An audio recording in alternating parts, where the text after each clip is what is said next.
We're not meant to live on, we're not meant to be saved. Left without vices, guess we'll just pray and hum hallelujah. If God's in his heaven, all is right in the world. Just hum hallelujah on my way through hell. I'm stuck in the middle, oh I hate myself. Just hum hallelujah, just hum hallelujah. Just hum hallelujah, just hum hallelujah, just hum hallelujah. Just hum hallelujah, just hum hallelujah, just hum hallelujah. If God's in his heaven, all is right in the world. Just hum hallelujah on my way through hell. I'm stuck in the middle, oh I hate myself. Just hum hallelujah, just hum hallelujah. Just hum hallelujah, just hum hallelujah, just hum hallelujah. Just hum hallelujah, just hum hallelujah, just hum hallelujah. Good morning, good afternoon, good evening, hi, welcome to Saturday's stream. Plan for the day is realistic RTG all day, really. We need to finish the transfer window. We have, at some point, the fourth round of the FA Cup to come after beating Rotherham in the last episode. Who we have and when we have it, however, I'm not sure at the minute. Let's have a quick look. Not drawn yet. All right, fair enough. To be fair, it's just the day after at the moment, so we'll advance towards Wolves, see what we get and who and where. He says, so good evening, AJ. How are you, man? Good to see you, mate. Sorry, Vale are having such a shit season. I hope you're well, pal. Oi, oi, oi. Let's not. Yeah, no, fair enough. Shut my face. It's all too familiar for us at the minute.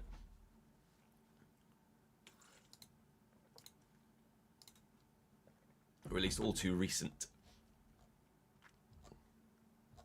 Who have you got today? I'm just having to scroll through the fixtures now. Vale. Home against Burton. Oh, that's actually a really big tie. Vale Burton is huge. I didn't realise actually with 10 points from safety. Although with a game in hand and 2 games in hand on Northampton and Burton. Win against Burton today at home and there's a chance. And then we'll see what happens. But lose today and... what's your recent form like? Dare I ask? I'll click on here, it'll show me. To be fair, well, that was in the cup, but still, 2 wins in the last 5. It's not horrendous. They've lost 3 of their last 4.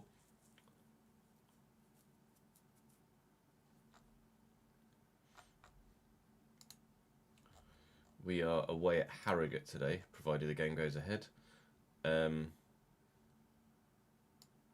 can already tell what's going to happen, can't you? Hello, Connor. Thank you for joining us on YouTube, mate. I hope so.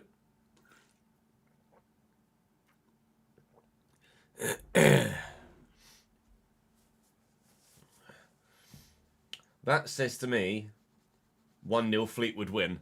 Oh, not Fleetwood. 1-0 Harrogate win. Tap, thank you for the 30 stream streak, my dude.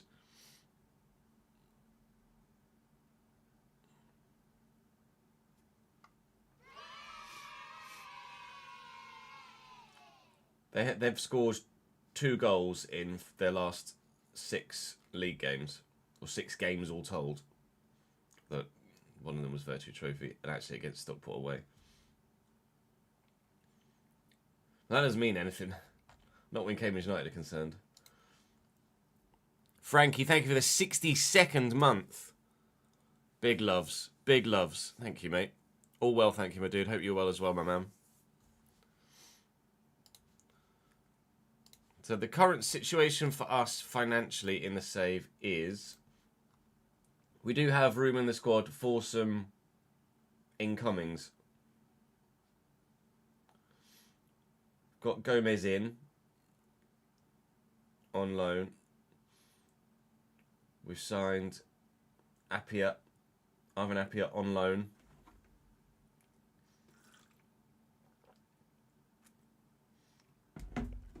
Actually, Gomez was a permanent. Appiah was signed on loan. We signed Lahmadi on loan as well. And we sold Thomason and Steven Sessegnon. We are potentially looking for a wide man. Potentially.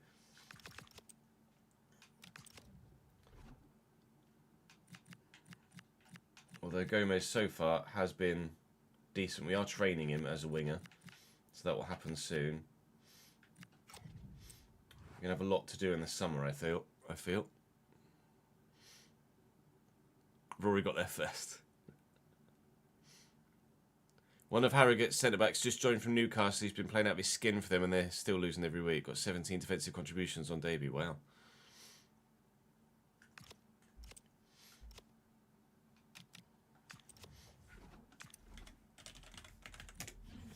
Stokes, he's currently 74 at Bristol City. Could be very good. Is he playing for them? Yes, every week. No, we can't get him.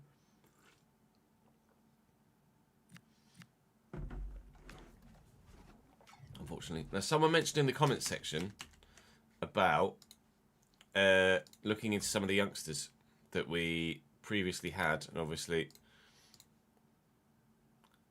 have gone. I did reply to him. Let me have a look at some of the names. Let's have a look. Owen Dickinson, 71 now at Anderlecht. It's growing well. There's Kirk Galloway, 70 rated currently at Heidenheim.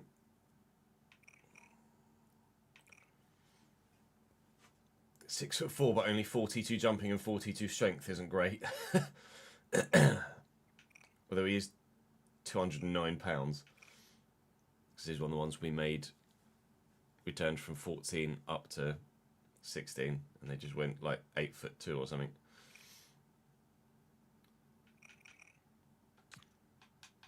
He's playing for Heidenheim. He's not playing for Heidenheim, but he does look decent. And then there's Nick Walker as well, as another one that he mentioned in the comments. He's currently a free agent still, Nick Walker. 81 to 87 potential. Can't finish, unfortunately. That's probably why he's not quite so highly rated.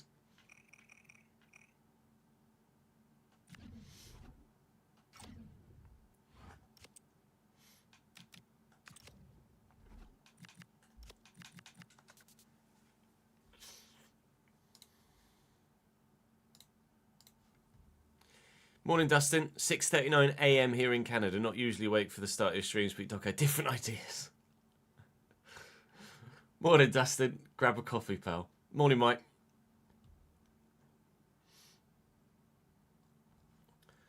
I don't know as we're really looking for anything at the moment, having replaced those that went out.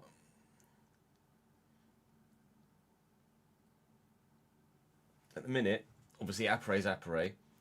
Doyle has got 11 contributions in 21 games, which is really decent. Vale has got 7 in 26, which isn't horrendous from a wide position. Devlin's got 5 in 24. Bozanovski's got 9 in 24.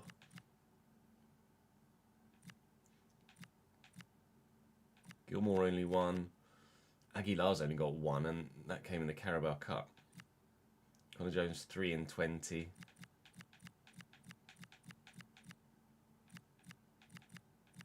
Gomez has got 1 assist in 2 games.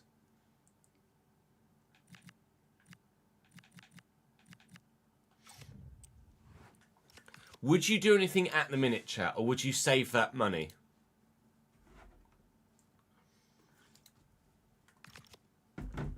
Our form has taken a real uptick. We've got 5 straight wins in all comps. 4 straight wins in the league, although we've got Wolves next, then Wrexham and Leeds. So not easy games today to start, but we did get a point against Wolves when we played them last time. We did beat Wrexham. Leeds, I'm pretty sure we lost to. Leeds, yeah, 2-1. So if we could get 4 points from these 3 fixtures as well, that's decent. So at the minute, there's Apre and Aguilar for up top. Doyle and Gomez for Cam, although Boz can play there as well. Vale, Gomez, Jones, Gilmore, even Arvin Appiah or Aguilar for out wide in the front 4. Centre mid, we've got Bozanovski, we've got Devlin, we've got Lahmadi, we've got Paxson Ho. Justin at left back, he and Appiah. Spencer at right back, he and Appiah. Centre back, Pai, Ajay, McLean, Lauper. And in goal, McGinty and Lumley. I think the squad is fine at the minute. To get the spreadsheet, Thomas, do ! Spreadsheet in chat.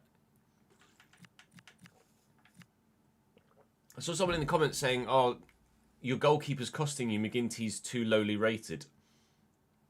Rating's got fuck all to do with it. Yes, he's 72, but he has +4, so he's effectively 76 rated. And the sum of the saves he makes are disgusting.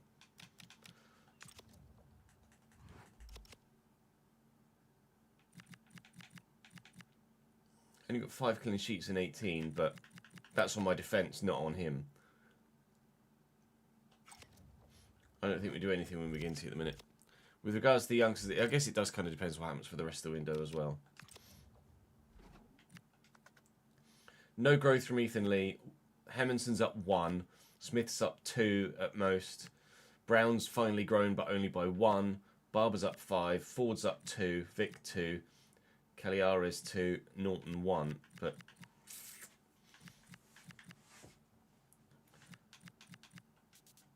no one's really that usable at the minute.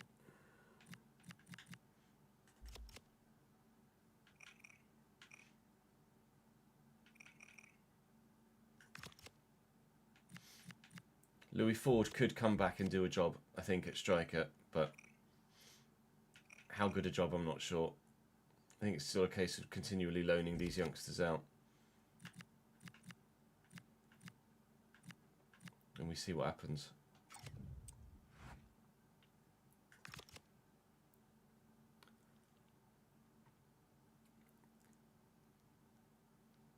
I hope Cambridge win today, James. Yeah, we will be heavy favourites. Got the men's downhill skiing on above me today. You just want an ex-Cambridge player in. I see you mentioned Dimmy. Dimmy's only 73 rated at the minute at Aberdeen.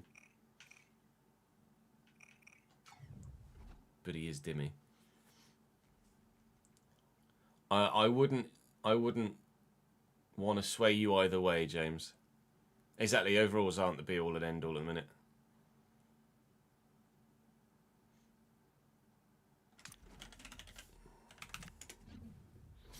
Liam Bennett's now 75. Or was he 75 anyway? It might have been 75 anyway, actually. peaked at Anderlecht. I think it was 75 anyway. Who else have we sold that could be good? Lloyd Jones has retired. Glad you're enjoying the sliders, mate. Say thank you to Ads. He's the one that put them together. Spreadsheet command has been updated with 80s fixes from the last stream. Yes, Rory. I can't think of anyone we've sold that would actually have grown. We've not really lost anyone that we didn't want to get rid of, have we, really? I don't think.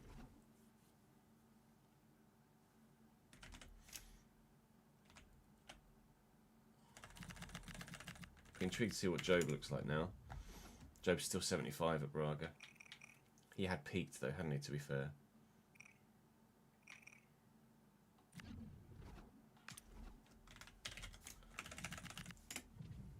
Kell had peaked at 71/72.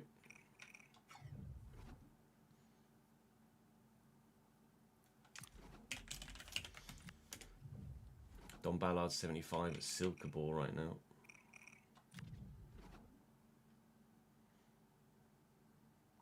Hey Pixel Jack, thank you for joining the stream, mate. Right, I think we're good to go. I don't see any reason to not just plough on, and then what happens in terms of bids that come in.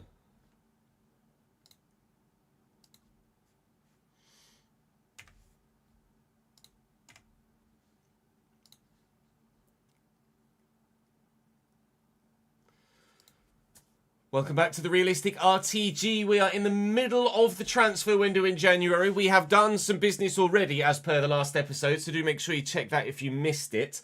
We start today with a game against Wolves, at least that's what's on the schedule. But we did just win in the FA Cup third round against Rotherham, albeit only just. So we're expecting the fourth round to be drawn either at the very end of January or potentially that 2nd of Feb, where currently Coventry is. We're not entirely too sure what the situation is with the next round as of yet. Financially, we're in a position where we have got room, bank balance wise, to bring more players in should we want to.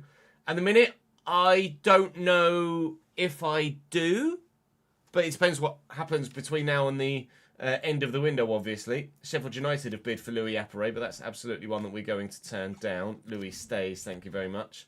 He is Captain Fantastic. He is the cult hero. He's going nowhere. Millwall have shown some interest in Millie. A Patreon player might be on the move. There you go. Saints match rescheduled and a Wolves match rescheduled, but that's previous date 17th of Feb.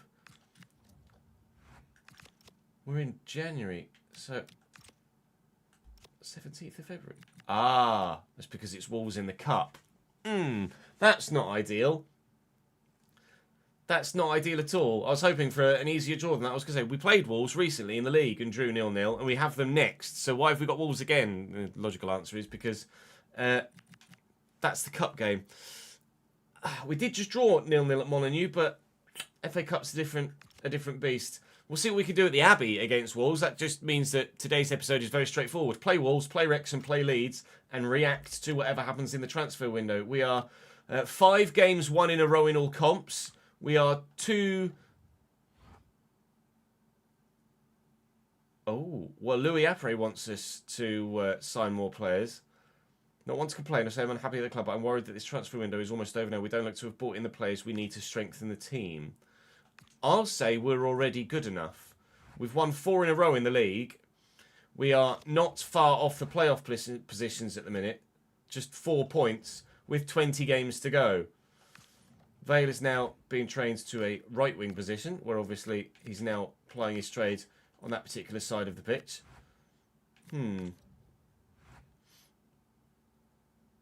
Diakite's fine. We had some names on the shortlist, but there were some players that I wasn't really sure we could justify bringing in, or really we needed to bring in, like Diakite, like Eluzani.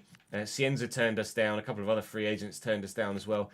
Egbring is still a player I am interested in. He's got potential of 78.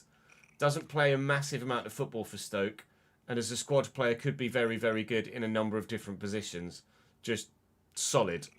But at the minute, I'm not looking to bring him in because we brought in the loan signings instead.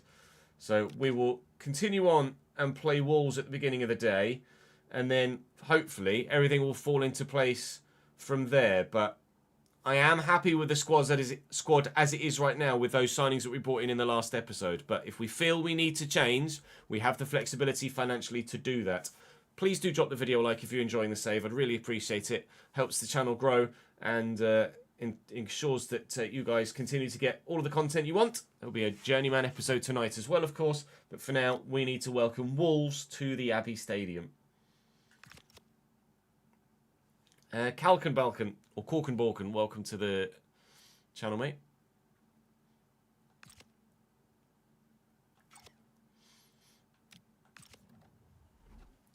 Glad you're enjoying the content, pal. Thank you for dropping by the stream.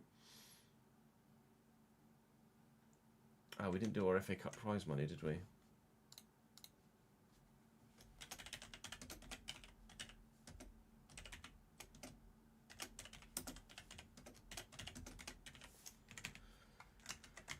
FA Cup third round win is worth £115,000.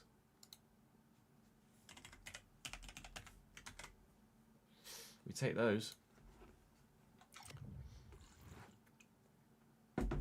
Hello, Sid. How are you, mate?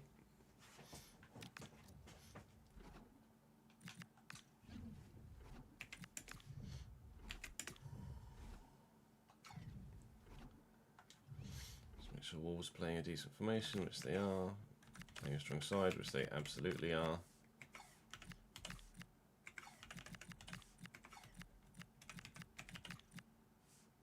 Still the only best defender they have.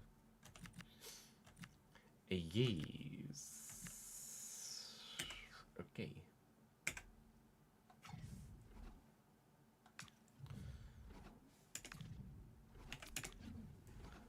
We got a better kit than that one.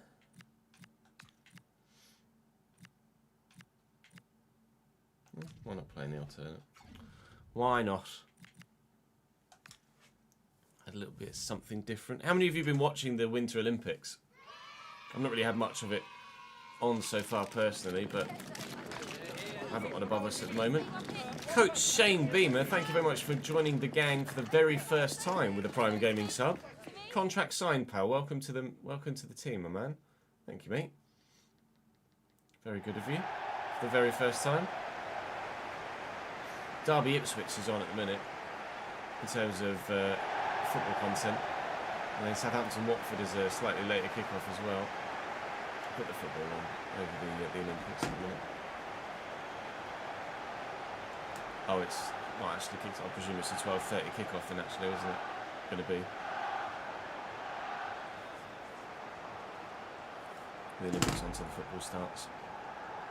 All of the Football League fixtures kick off at 1 minute past the hour. Or 1 minute past the usual kickoff time.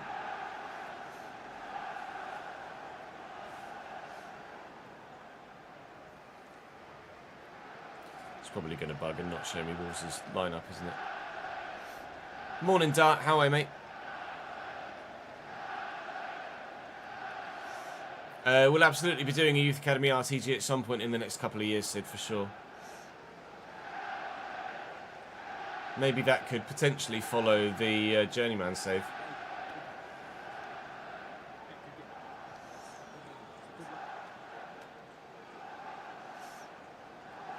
Wolves with Buca in goal, Santos Bueno, Agbadou, Totti, Wolf in their back fives, while Gomez, Tommy Doyle and Andre in the midfield. Evan Nielsen and Beerith up top. I think that's the same side that fielded against us in the league at Molineux, where we were able to get a scoreless draw. So we have previous positive results against these players. Being able to do it more than once, however, is probably going to be a bit of a struggle. And getting the ball past Buca was a problem in the last game.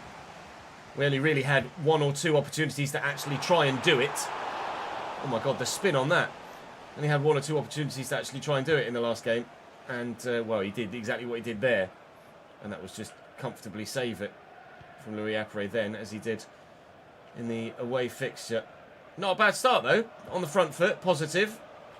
Just need to try and keep their front two quiet, because they are good, to say the least.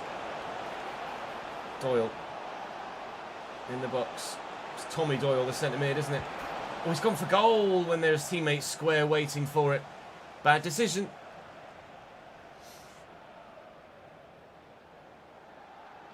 Exclamation mark plan, Liam.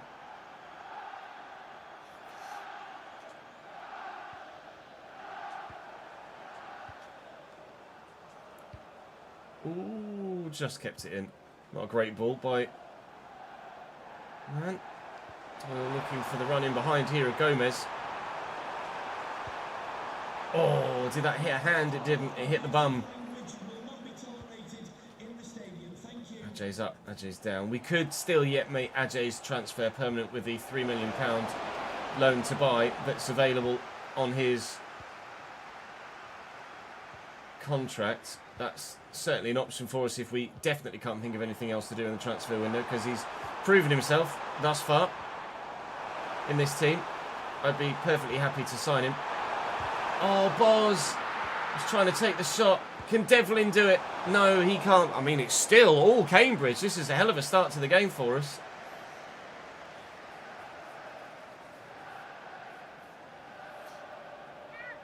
Oh, yeah. The athletes who do the downhill skiing and the skeleton and such are absolutely mental. They've got a screw loose. I love that they have a live speed reading on the skiers, doing like 100 and topping out at like 145, 150 kilometers an hour. It's just absurd. It's like 90 miles an hour downhill on 2 pieces of plastic.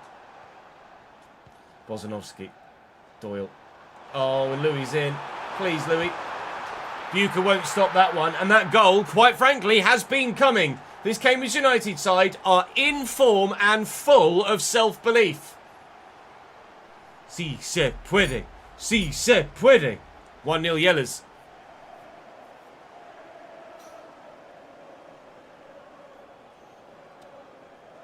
They're going to be carbon fibre, not plastic, but you know what I mean. There's a female skier doing it on an ACL injury. That's just insane.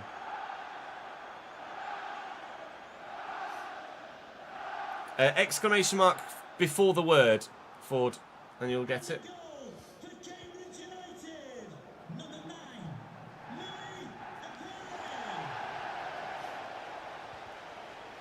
Justin on the arm.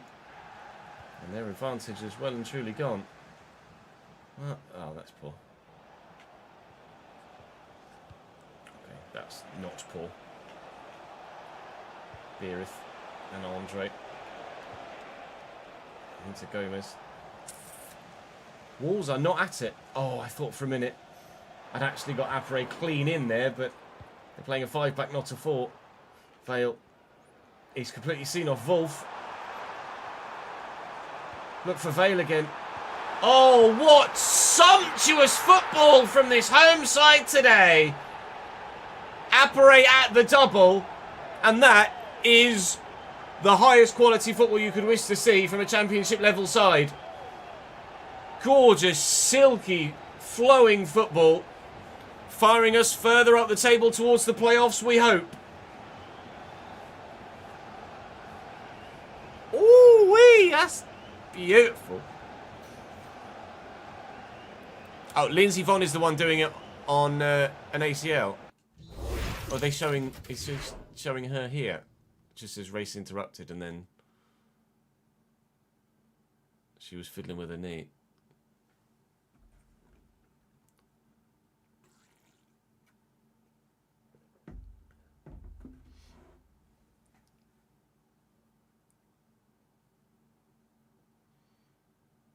I mean, I guess for the Olympics you take risks, don't you? But I don't want to end your career.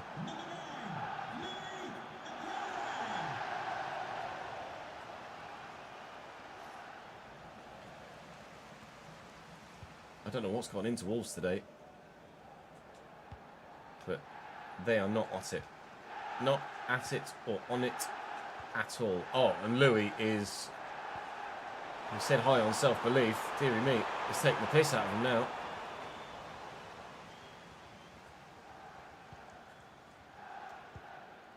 Oh, he's Lindsay Vonn 41. Fair enough. Yeah, in which case you take the risk for your last ever Olympics. Doyle. Vale. I mean, I can really just take my time now. We're 2-0 up.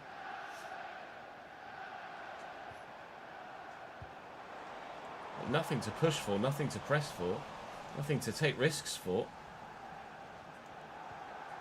Just got to keep them out.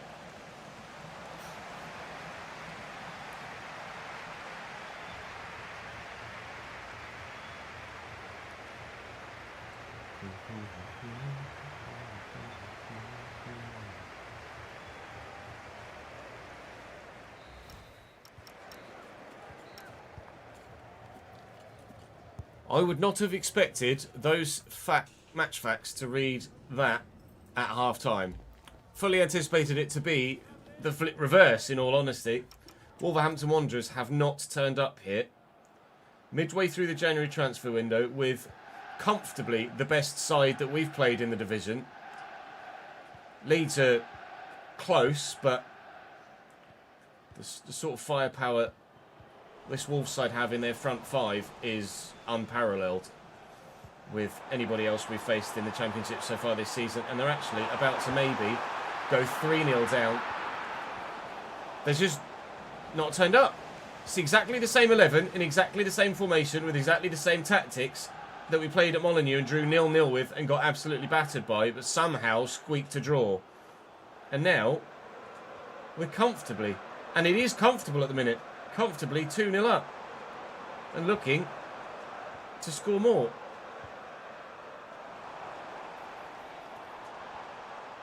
I don't really know where this performance has come from. From them or from us.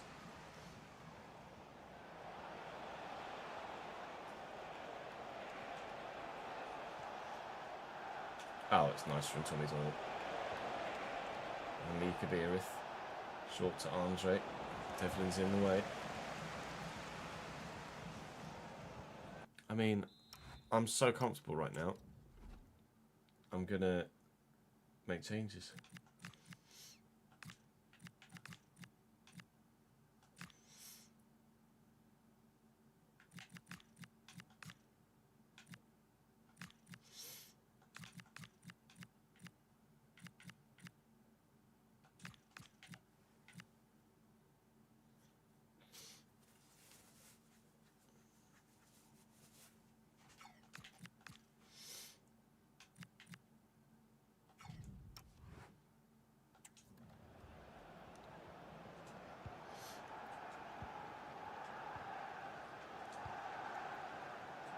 Spencer, Vale, Doyle, Apparay.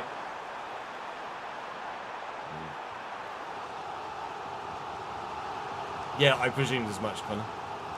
Thank you for dropping over to Twitch, mate. Appreciate it. Extra follower count helps. Corner Cambridge. Look at that wind, 32 kilometres an hour. Dude, that's going to actually do nothing, apparently.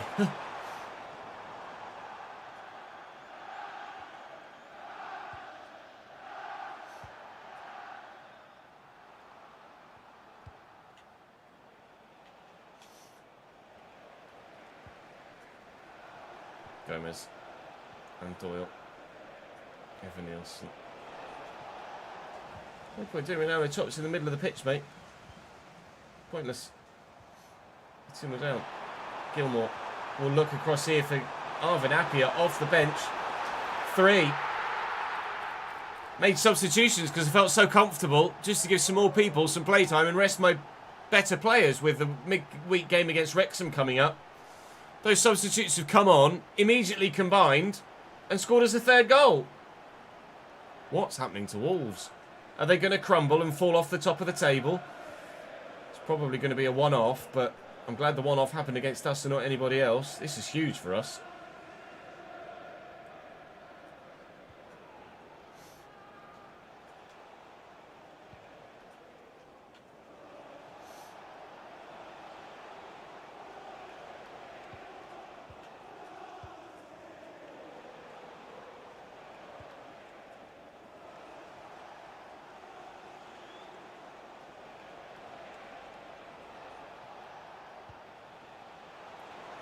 Wolf.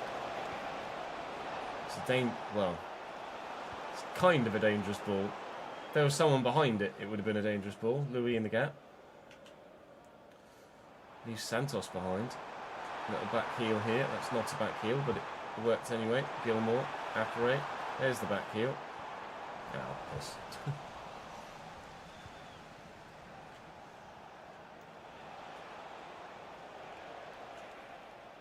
I'll have that. It's a loose touch. Leapt on it immediately.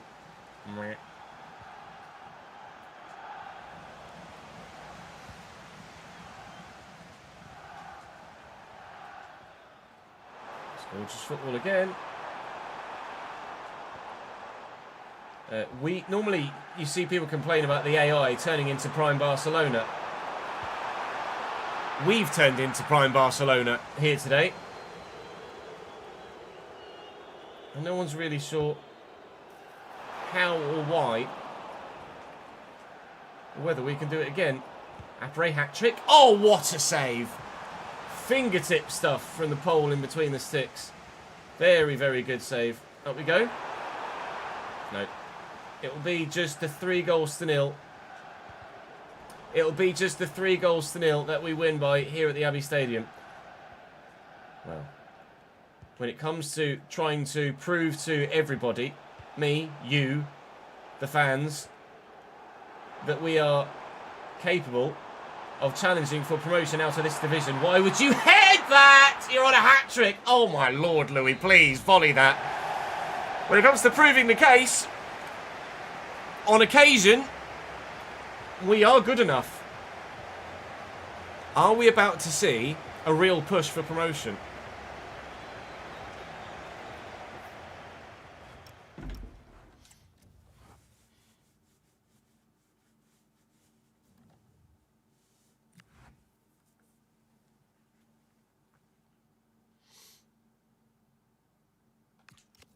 Ajax bid for Apparay. And offer me Nick Verschuren as well. No.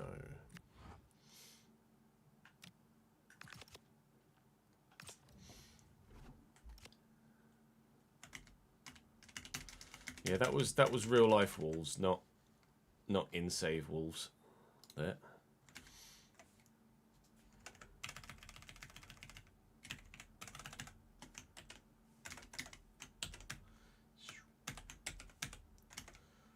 Well, maybe we could get through in the FA Cup. 1978. 22695. Oh, that's handy. And match tickets 8042.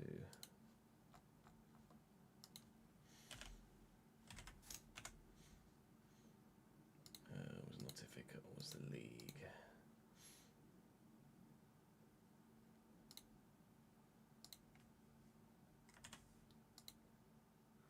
202423.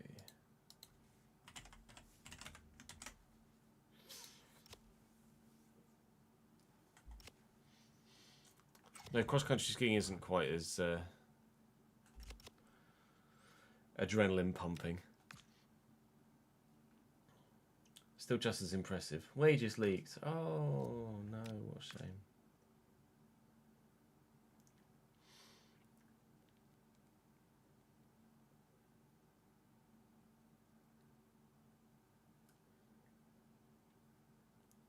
What round is this of the curling? So I saw Great Britain were playing South Korea and won yesterday.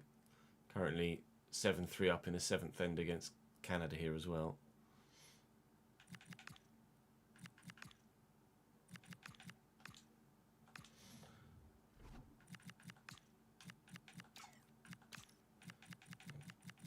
Pack we're not going to be re-signing either.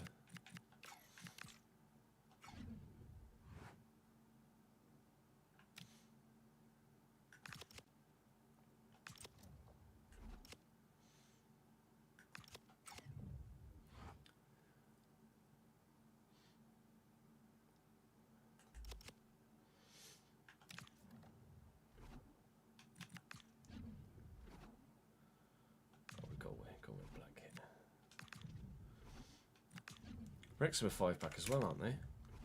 Maybe. Yeah, 5-4-1. Liam Rathbone as midfield 2, certainly not. Well, maybe Rathbone over Dobson, that's fine.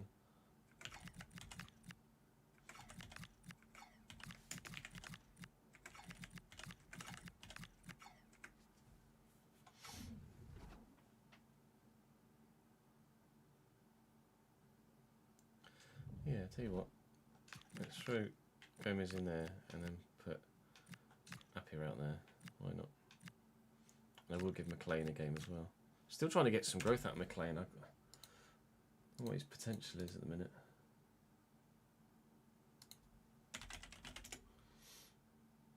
.76 potential still. I don't know where Harry Darling is actually in this save. We've not played against him thus far, I don't think.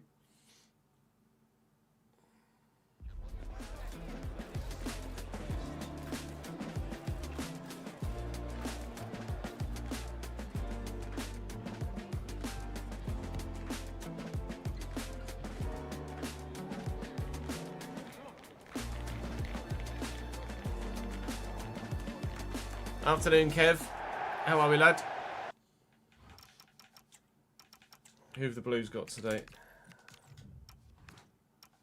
Are they Blues, or are you called the U's as well?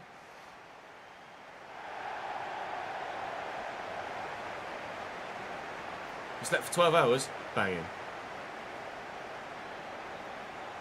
Love a cheeky 12-hour sleep. Can't go wrong with that.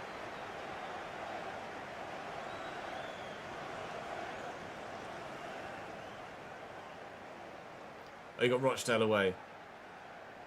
That fixture you love.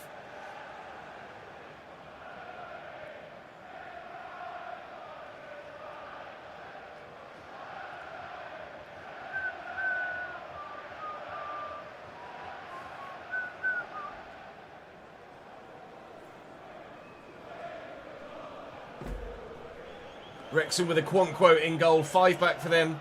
Cleworth, Brunt and Dane Murray, the middle 3. Kakache's a very solid left-back, as you well know. He's a left-back we used at Cambridge years ago. Rathbone and O'Brien in the middle. Job and Broadhead out wide with big boy Lucina Traore up top again. It was only a 1-0 win for us at the Abbey Stadium against Wrexham. So here at Stock Ras, you would imagine it will be just as difficult. But with the form that we're in and some of the football we've been playing, Wrexham will still find it difficult, I hope. Appiah starts on the left after coming off the bench and grabbing a goal.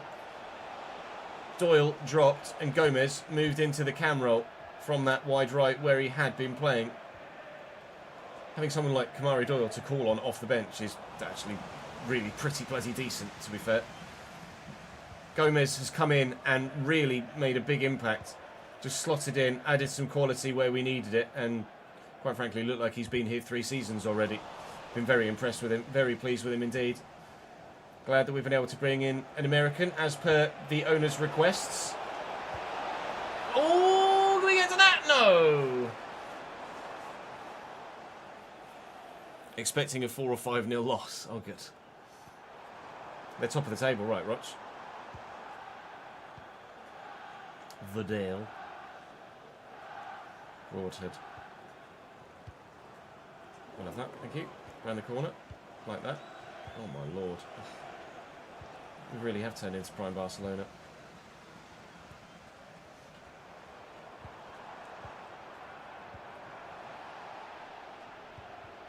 Oh. Prime Barcelona wouldn't make mistakes like that, would they?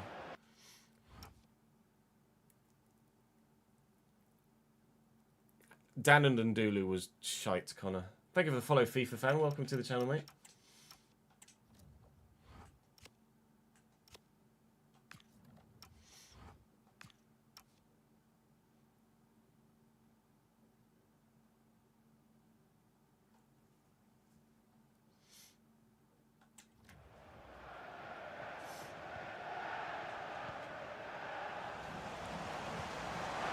It's a lovely ball in.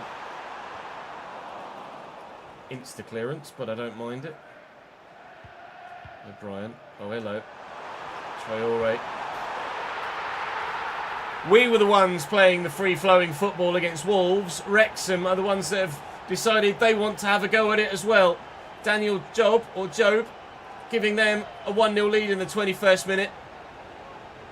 That's not part of the get promoted plan, is it? Losing to 19th place Wrexham. No. Turn this around, please.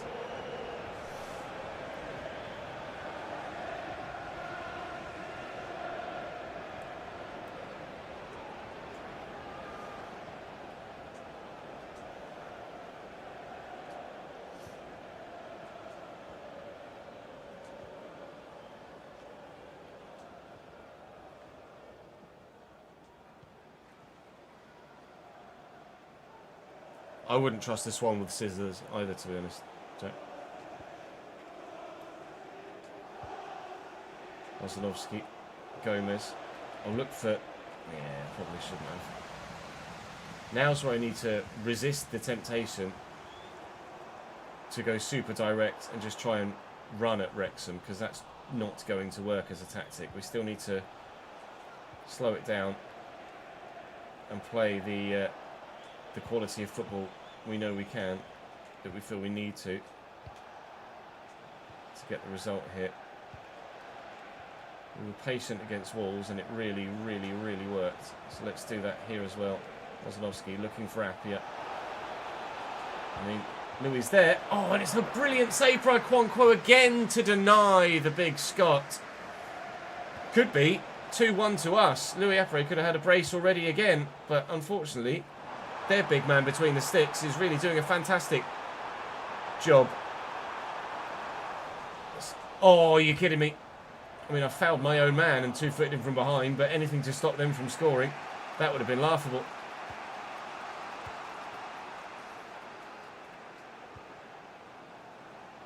Devlin and Gomez.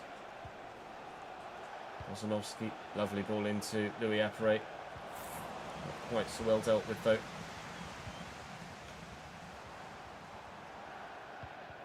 Thank you. It's loose from Joe. Looking for Louis in the channel. It's a tight angle. That's all I could really do from there. Try and force something. Get lucky with a rebound. Hasn't worked as we approach half-time here. Wrexham are the side with the advantage. We've done almost all of the attacking. They unfortunately have done all of the scoring. Here's Job again. That's a better ball than his last one. And on the volley, first time, Nathan Broadhead. Good stop by Ed McGinty. Corner comes in. And it's dealt with by James Justin. That should be half-time at 1-0 Wrexham. Tried to start an unemployed career similar to me. Do you need to play a lot this season for manager vacancies to come up to man? They automatically come up on suggestions, but you won't get all of the available jobs come up on suggestions. So you do have to cycle through the leagues. And when you start a save, they tend to start to become available late October, early November.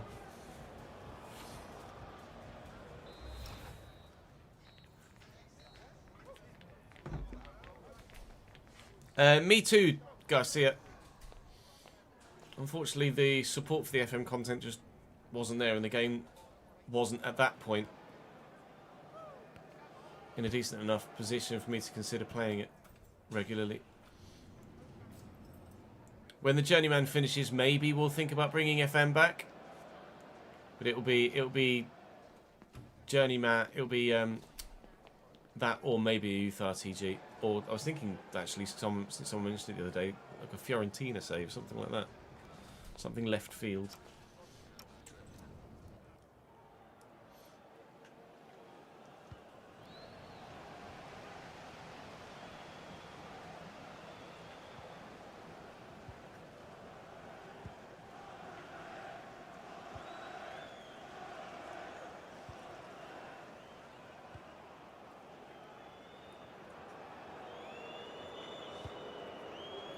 Ball. Spencer's up well. It's just evaded me though. That's a great ball. James Justin's up. Not at home.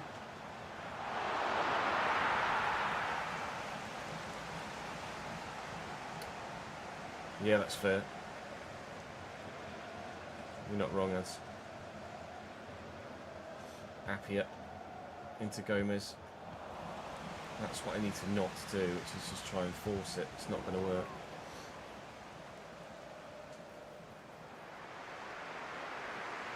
Change for them.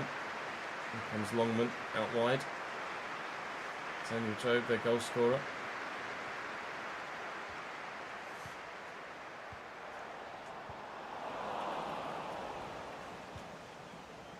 Kozanowski looking for Louis and finding him. Appiah. Could have tried to force it to Louis there, but it wouldn't have found him. That's a Vale. 5 back is proving really difficult to break through. And then Louis Appiah arrived again. Could have had a hat-trick so far in this game. Should have had a hat-trick in the last one against Wolves. He's got one and we're level, and that's lovely footwork to step past the defender who committed just as we burst away from him. That looked very, very nice, actually. And a tidy finish on his left foot too. Okonkwo's made some very good saves, but he can't keep them all out.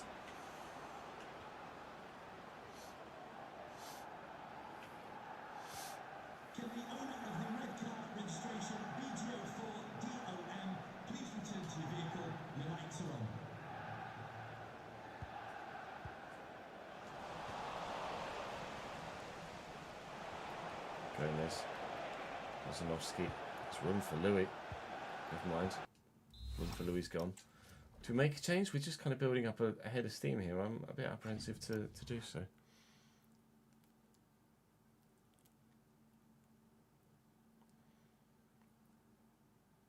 A little national save when the World Cup licensing comes in. Yeah, maybe.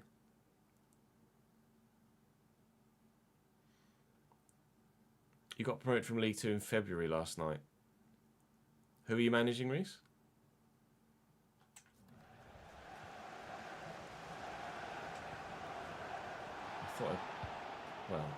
I got the vibration, and I thought that meant I'd won the ball.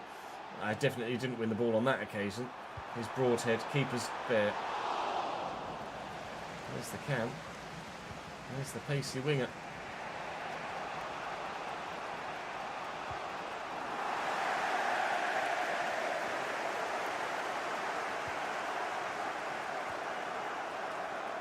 O'Brien. Head home. Don McLean.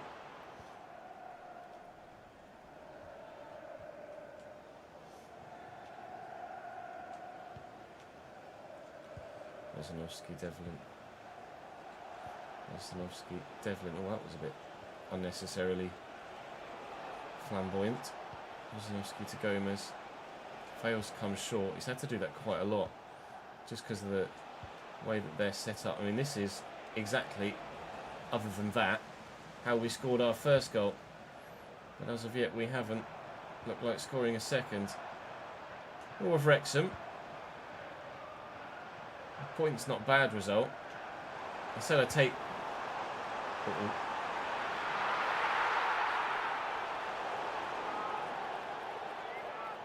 Does he give a pen? Or have we got a free kick? We've got a free kick.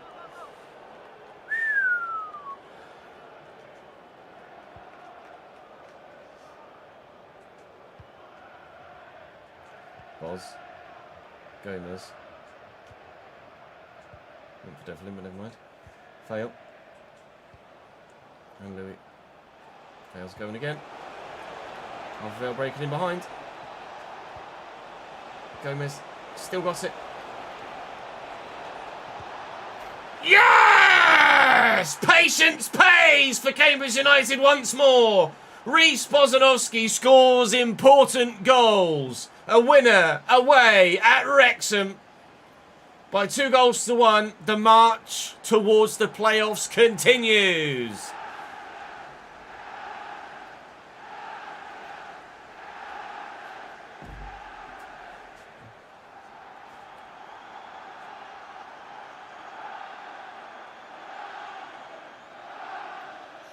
We've just got into the Prem with Villa after taking Vale to League One playoffs and winning League One title with Wrexham. You just went straight to Villa. Fair enough.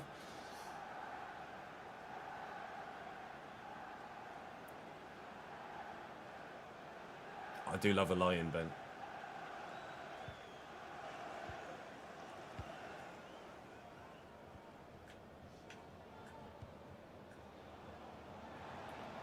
Here comes the Wrexham response. That potentially was all Wrexham had in way of a response. Because, well, clock's ticking down. And with, I'm not sure, 2 minutes now confirmed as being added on. We'll see this through. This is now 6 straight wins in the Championship for this Cambridge United side. And to be fair, only a couple of them have come since the new signings arrived. Actually, 2 or 3 of them came pre-January transfer window. So it's not necessarily just the new players that are making the difference. Today, Louis Appere, although to be fair, the 3rd goal against Wolves was Appia, but Louis Appere and Reece Bozanovski, the difference makers here. Louis with a goal and assist to give us 3 points again. That's 6 points so far, but with Leeds next, that might be as much as we get. Although I thought that against Wolves, and certainly we proved them wrong, didn't we?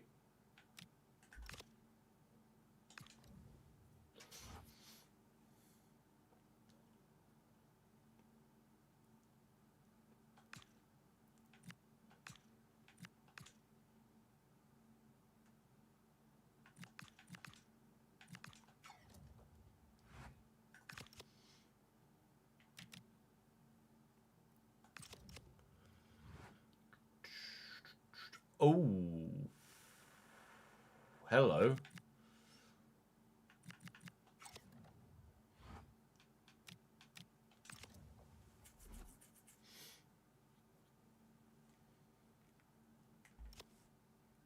Just travel costs for that one. Do 90.78. Yeah. 16.52.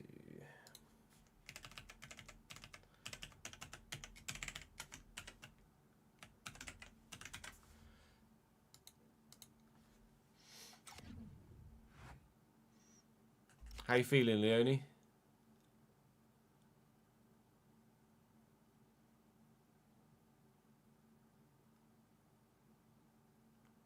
Why do they change skis at the pit stop in the cross-country skiing? Is it because their first set of skis are knackered? Oh no, they're a different type of ski. They've got a lesser turn up at the end.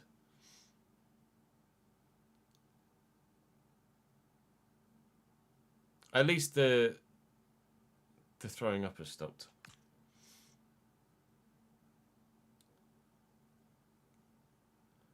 No worries, Connor. Catch you late, mate. Ticked your availability for Thursday on iRacing this morning. Your teammate could never. Yeah, there's nothing left in there, really.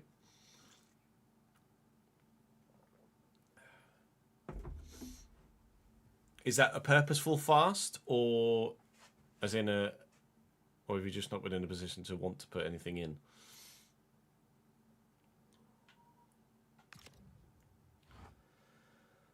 We have rocketed. Although we're still 4 points off the playoffs, we're just now 1 position rather than 5 positions off the playoffs. That said, Middlesbrough have played match day 29 and lost it, so we could close the gap if we can beat Leeds, easier said than done, to just a single point. We are in the picture. We're not in that picture, but we're in this picture, very much so. It's 9 points to Leeds and Norwich. It's only really 5th or 6th we'll be aiming for this season, but I'll be honest, our sights are now set on a playoff potential this season. Let's see what we can do at Ellen Road.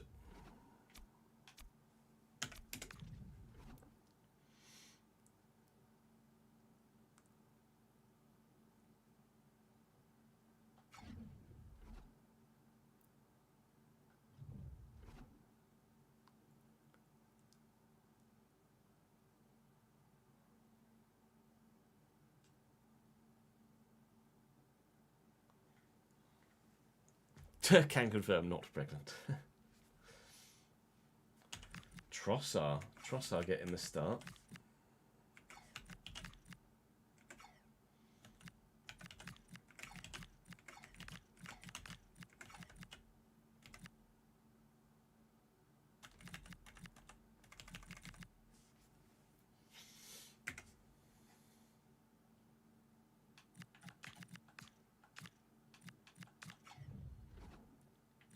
Yeah, Webster 81 now is pretty punchy, isn't it?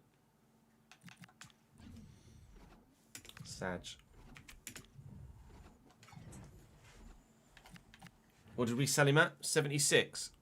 I think it was 76.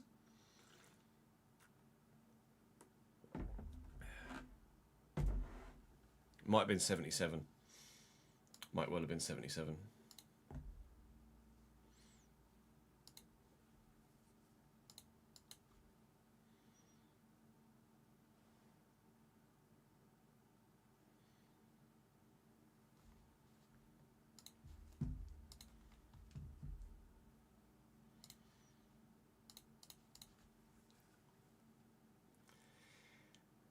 Ajay's up 3 to 76. Go on, Moshan. I mean, we make Ajay permanent, don't we? Surely.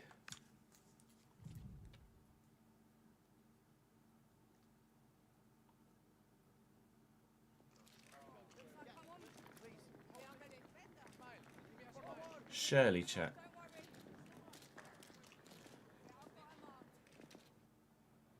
From L'Oreal. Done a sterling job. Leeds.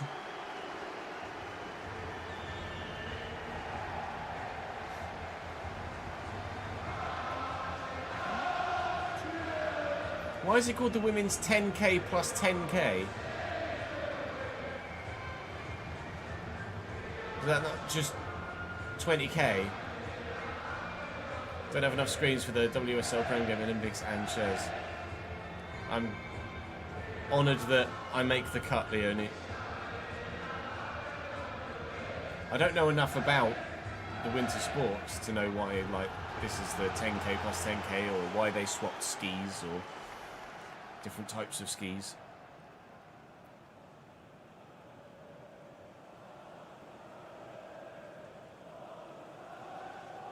Vladimiro Falcone in goal. Sounds like some sort of Batman villain, doesn't he?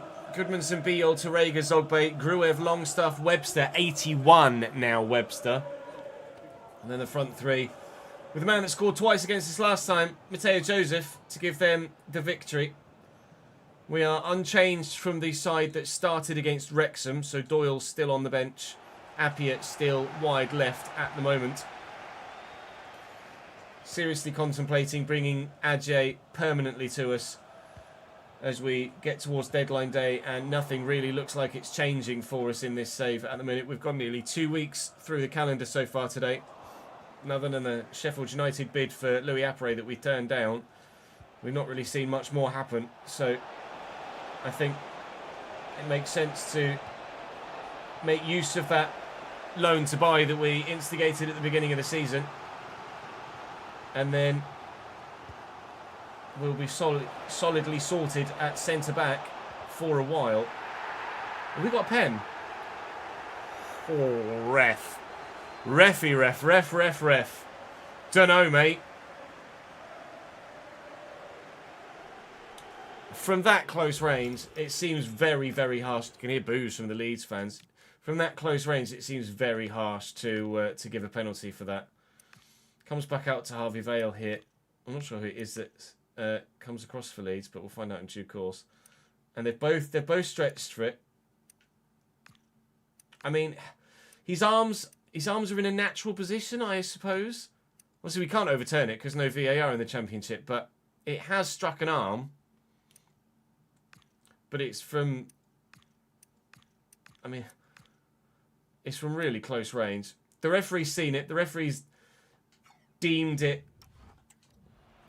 illegal enough, and we have a pen, and Louis Apre has the opportunity from the spot to give us a 1-0 lead at Ellen Road, which he has duly taken straight down the bloody middle. Cambridge 1, Leeds 0. The march continues to the playoffs. We're the ones marching on together at the minute. Sorry, Leeds. Marching all together, we're gonna see you win. No, on this occasion we are so proud. Shout it out loud, we love you. Use. Happy is in against Webster. Vale's on his way, trying to time it right. I did not time it right. Longstaff and Joseph. Bad memories, they say, from the game at the Abbey. There's Webster. Oh, what a ball. Yep, all right, fair enough. Leeds a level. Charlie Webster with the assist. Matteo Joseph scores against us again. The defence completely fall asleep. And Joseph on his own. Keeper, I mean, is in no man's land there. He either comes and doesn't quite make it, or he has to wait for the header to come in and try and react. And he can't do either. That is a top goal from Leeds United.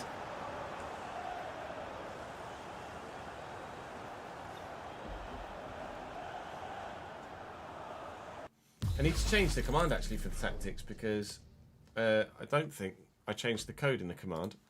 Let me change the command. The commode. Lol. Let me change the code in the command. I don't have a commode, and then you can maybe give them a go. So CZEKSQ2KMA%B. They're the tactics I'm using at the minute. Let me update the command on YouTube and Kick as well. There you go. Exclamation mark tactics will improve your, well, I hope, improve your fate. Actually, it's only 27 as well.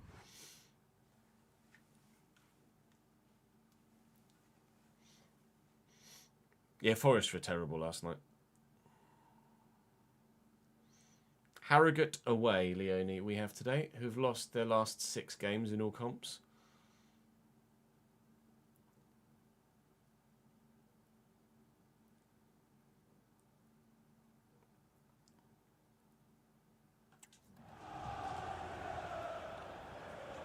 This is going to be the most boomer thing I've asked for a while, but what does WSG mean, Jake? What's good? Justin. Oh, that's blocked. There's Kangan Lee. Well in. Ethan Pyatt. And Gomez. I mean, Louis on the run. Not the only ones that can play a ball over the top, you know, Leeds United. They're the only ones that can do it successfully, though. Oh, is he onside here, Harvey Vale? He is. Surely. Oh, you're not the only ones that can play a ball in behind Leeds United. 2-1 Yellers! Oh, we are playing some unbelievable football today. We could make it 9 points from 9. Si se puede. Who doesn't believe in playoffs now?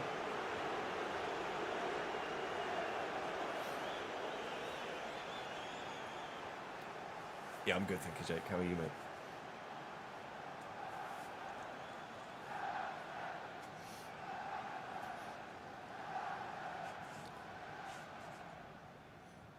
Oh, that was good of him to give you a buzz, Leonie.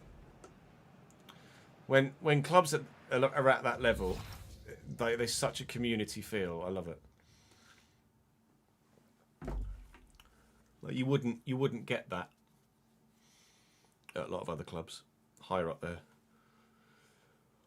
higher up the hierarchy. When Cambridge were at National League level, or Blue Square Premier as it was then, like the community around the club was so good. Everyone knew everyone. Everyone cared for everyone. Now, obviously, it's still got a family feel, but it's much more corporate.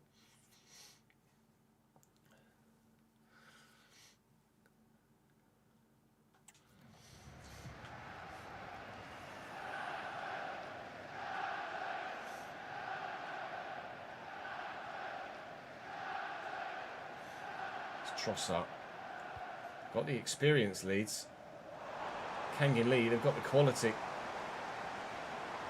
And he's bloody shown it as well. But Matteo Joseph misses the target this time. Surprised, considering how well Matteo Joseph has played against us in this season so far. I don't think he's near the top of the goal-scoring charts, all told. We'll have a look as we head into deadline day at the top goal-scoring charts for the division. Top goal-scoring charts that Louis Appere still leads with over 20 now, I think, with the 4 that he scored so far today. 4 goals today for Louis Appere. Unbelievable. Oh, Kangin Lee, he's just ruining me. He really is too good at dribbling but not shooting.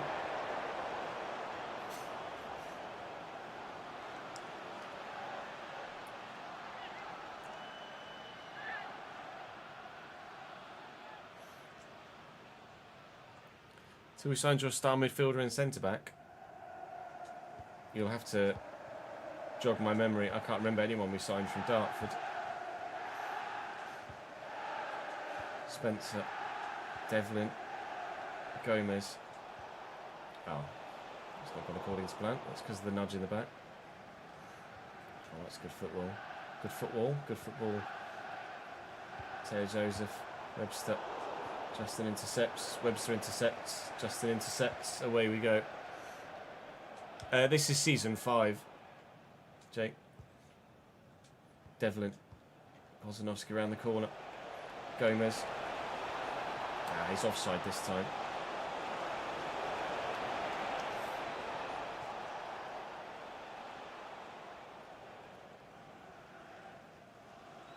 Ah, I see, Ben.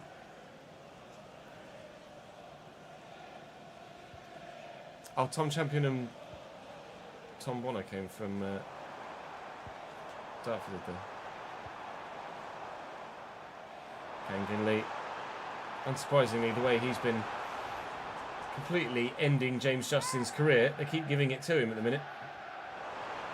It's handball in their favour. A free kick that they'll take now.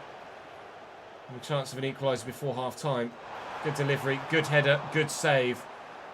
Hold the ball, please, Eddie. Let's get this through until at least the half. Thank you.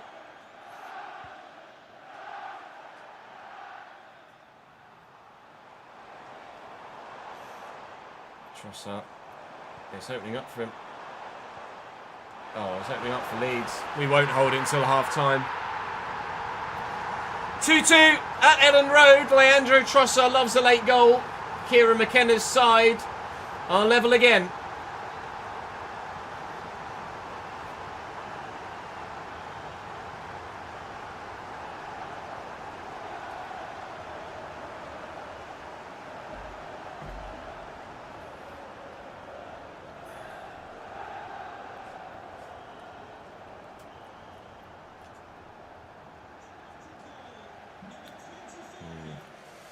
We might be able to get to the playoffs, but whether we can get through the playoffs is going to be questionable.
Man United Tottenham's the early kickoff, isn't it?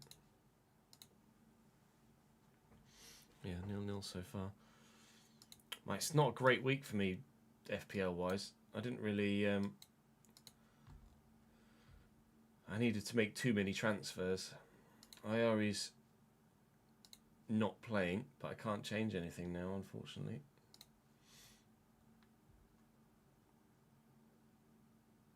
I've got lots. It's just one of those weeks where you've got lots of players playing each other. 3 Liverpool players, 2 City players. Sunderland play Arsenal.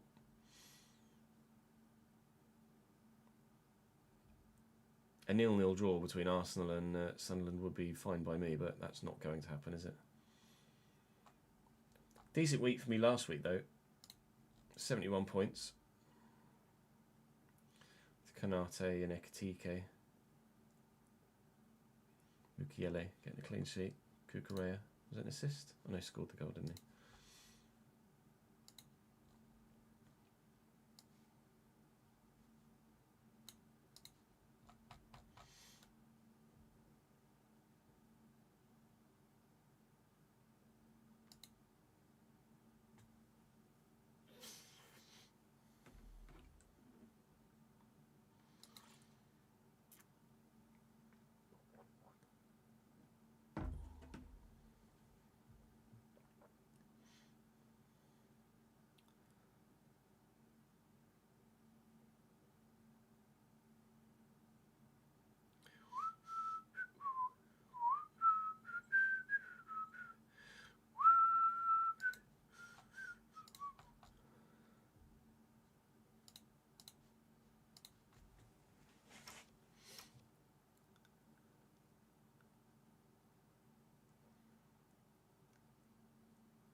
Next week's a double game week for Arsenal, is it?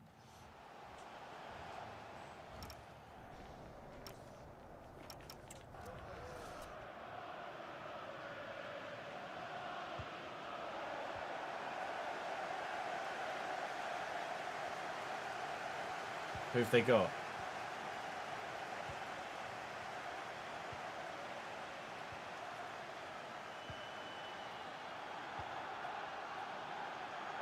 Longstaff, Gruev. I tried to burst and it didn't work. That's the offside trap they tried to play in the first half that didn't work against Harvey Vale. That then led to our second goal. Oh. Has worked subsequently since towards the end of the first half, and they're continually evidently going to try and utilise that tactic against us, but if we can try and read it, then maybe there's the opportunity to exploit their preference for stepping their entire defence in one go. Joseph, awkward but kept out nonetheless from McGinty. 57th minute here. Hell of a game at Ellen Road, this one. Joseph underneath it again, but over the bar. In pub, just saying hi and helping your streak. No worries, Connor. Up the fucking whites today. Who've Dover got?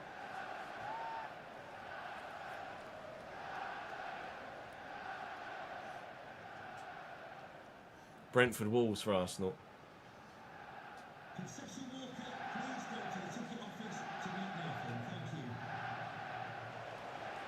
Spencer, Vale, Gomez, Vale. Where do you go? There. Cambridge United at Elland Road do it again. Vale to Apare this time. 62nd minute. For the third time today, can we keep a lead?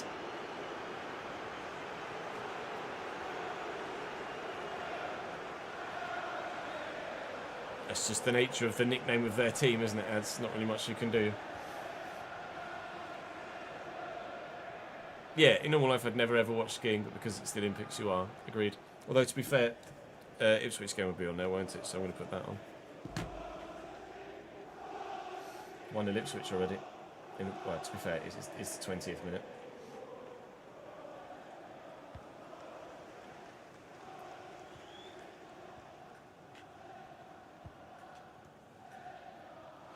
Mateo Joseph. They're looking to beat the offside trap themselves now. Here's Trossard.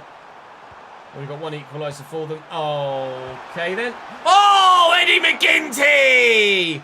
To every single person in the comment section that says Ed McGinty isn't good enough just because his rating says 71 or 2, shut your face. Ed McGinty is ridiculous. He's so good. Cannot underestimate, do not underestimate the power of Ed McGinty. Disgusting. Louis up against Zogbe. Zogbe wins.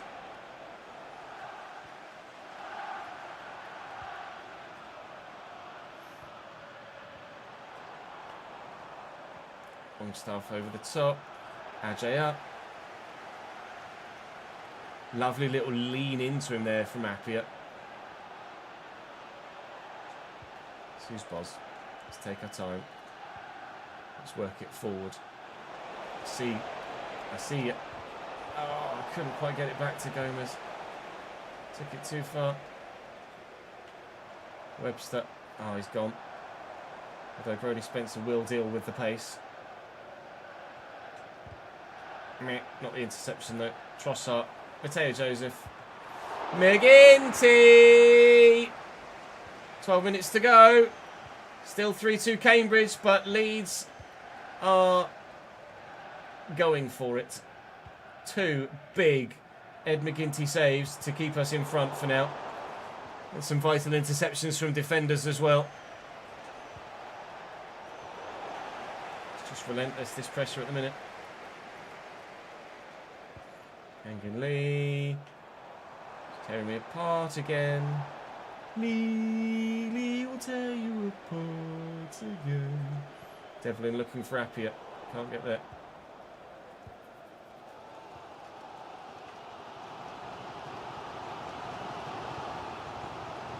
Well in. Well in.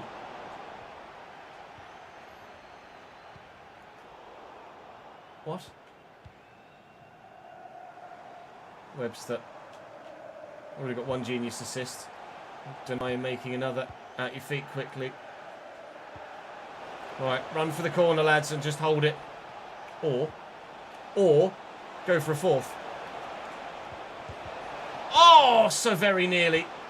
On the volley, blocked well by the defender. 3 straight wins today. And one hell of a way to go about doing it as well. Wolves was straightforward.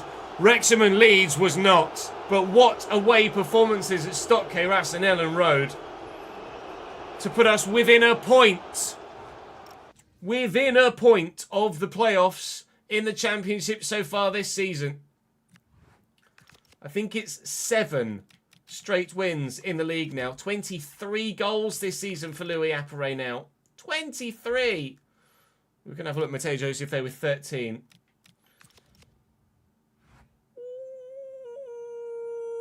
Come on! I believe now. I believe now. Playoffs are doable. That's 6 wins in 6 in all comps and 8 wins in 8, including the 2 against QPR and Cardiff. 7 straight wins in the Championship have taken us from 15th to 7th. Do you believe? I think I do. I think I do. Transfer deadline day on the way.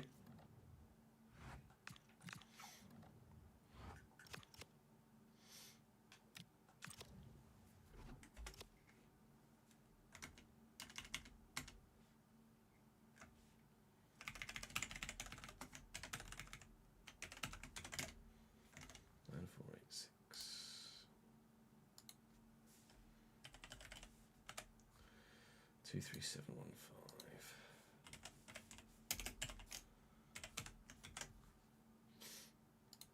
5. Wages still 2, 3, 3, 3, 2, 5.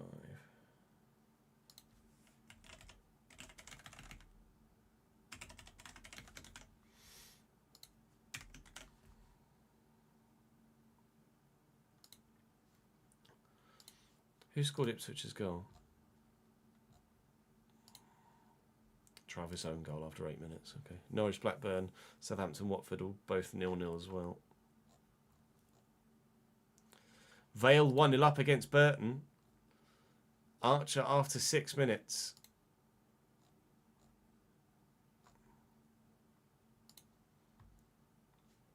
AJ was with us earlier. He's buzzing now.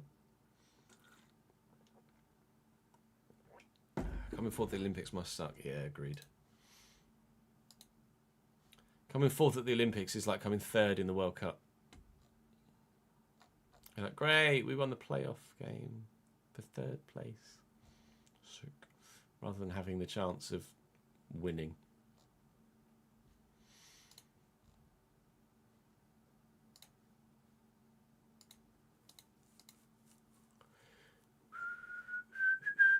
Swindon are beating Oldham. Swindon. Hold on, dickhead. Crawley Cruise 0-0. League 2. Swindon are on a bit of a rough run of form at the minute, I think. But they are. Will go second with this if they win it, apparently. They've got someone. We had a Swindon fan in recently that said that they've been on a terrible run of form. Matches. Winning, winning, win, loss, loss, loss, loss.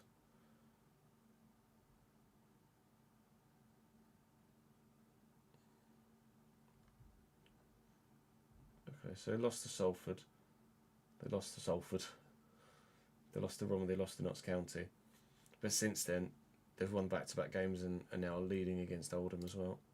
Swindon mean business. They go above us. Notts County won last night, I think. Against Gillingham. Oh no. Midweek. We didn't have a game midweek. So we've got 2 games in hand on Swindon, although obviously we play one of them today. And we've got a game in hand on County as well. And a game in hand on Bromley. Ourselves and County, the 2 most informed sides in the division.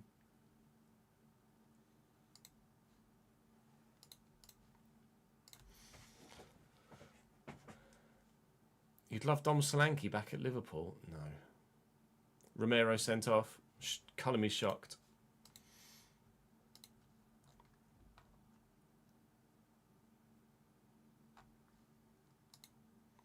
It's on TNT, presumably, right?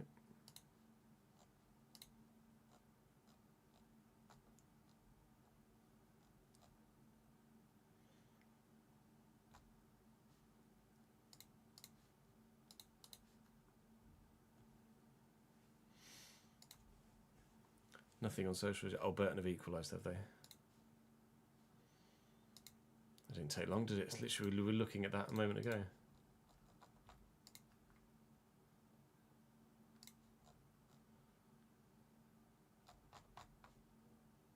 Nothing on my timeline about Romero yet.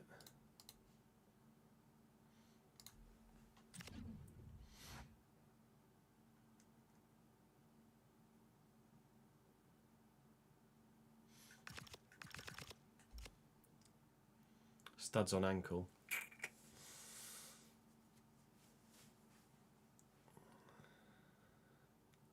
Is Kieran a Harrogate fan, has he been? Or a fan of someone else that's challenging Cambridge for promotion? Well, deadline day arrives, and we've not seen much in the way of interest in our players at the moment, which, considering the form we're in, is a bit of a surprise, but let's wait and see what happens on deadline day, shall we? Angelo, Navarro and Good Johnson are the biggest deals so far on deadline day.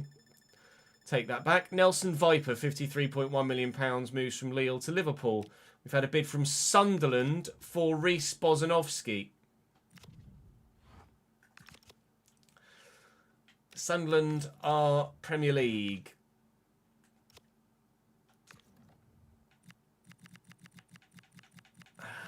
th in the Premier League. Considerably above the relegation zone by 12 points. I don't want to see Reece Bozanovsky leave, but I don't think I really have a leg to stand on when it comes to potentially rejecting a deal like this on deadline day. It's a big one. Because it's deadline day, I will try and maximise our potential gain from it. But Bozanovsky looks like he's on his way. He's had an unbelievable season for us so far, Reece Bozanovsky. I'll show you in the squad hub just how good he's been. Obviously, he's gotten at least a goal today, if not more, in terms of assists as well. 11 contributions in 27 games in the Championship so far this season. They will have to pay a sizable fee because of the situation, because we're in form, we're chasing the playoffs, and it's deadline day.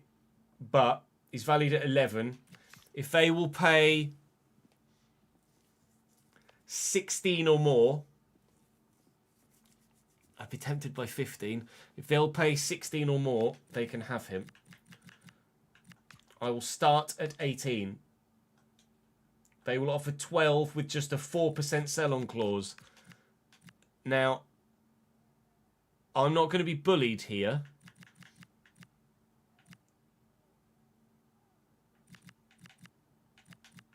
I want you to pay money. I'm not just having you... They will pay money.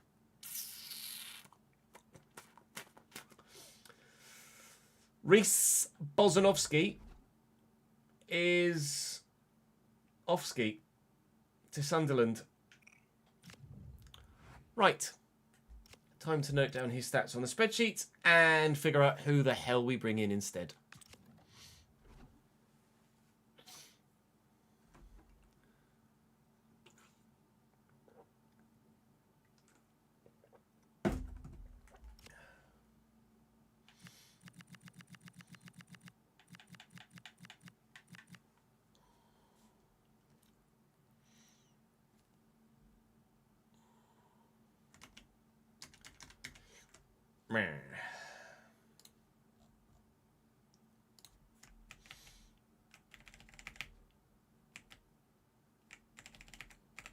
Season 5, Bozanovsky has played 28,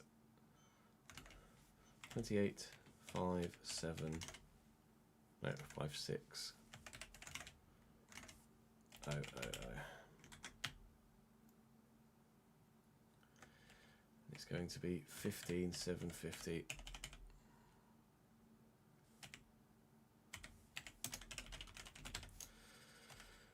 To Sunderland.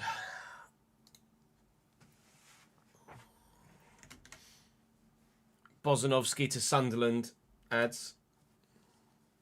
I have a lot of money to spend. It's not confirmed yet, but did he have a sell on?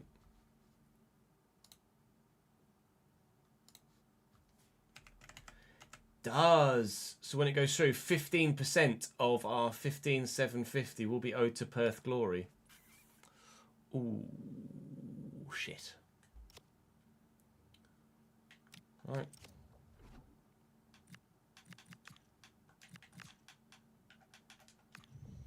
That's right, mids, Ches.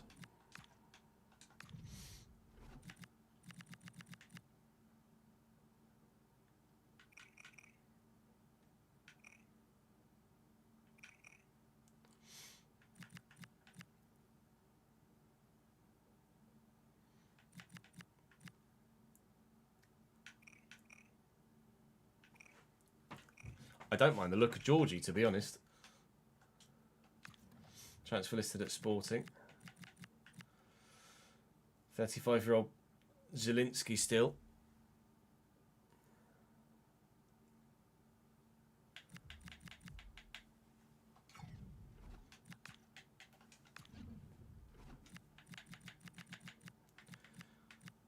Now do we think about having a look at the Strasbourg guys? I still don't think we're good enough.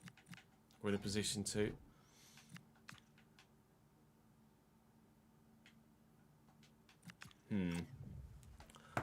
I need to go to the toilet and I need to help Nat with something with Jude for a sec. So you guys have a think about who we could potentially look at to bring in to replace Reece Bozanovsky, and I will be back in a moment.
Surely he doesn't turn them down. Surely he doesn't turn them down.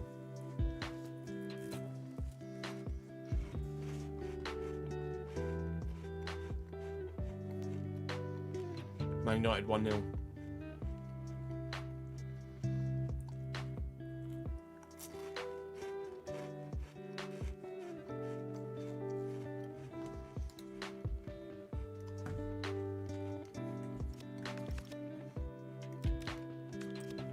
Right.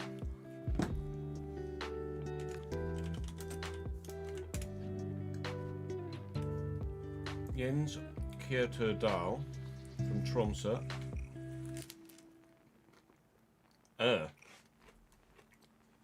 Technically, alright.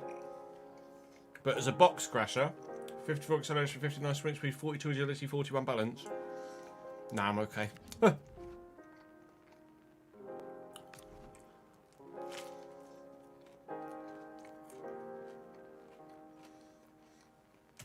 I would be curious to know what Bozzy's actual potential is at the minute. Whether he's peaked.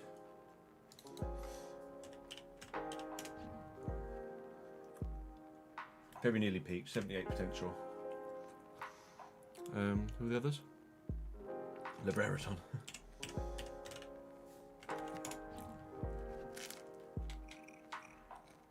Liberaton's just not good enough physically, unfortunately. And then there's Rossum.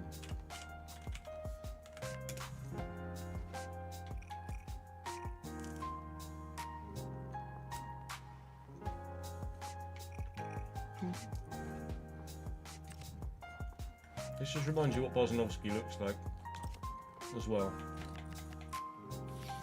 So you have an idea of the sort of player we're looking to replace.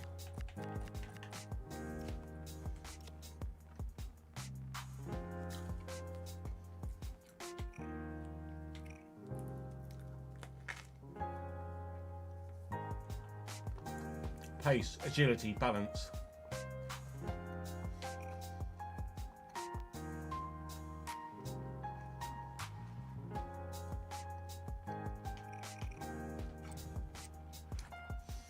I think I want someone that is about his kind of stature, if you know what I mean. I don't want a 6'4" guy. James McConnell.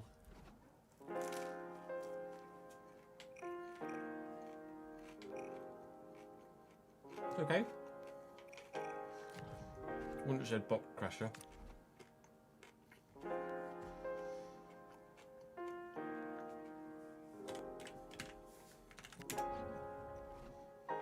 Shea Charles is way too good at the minute.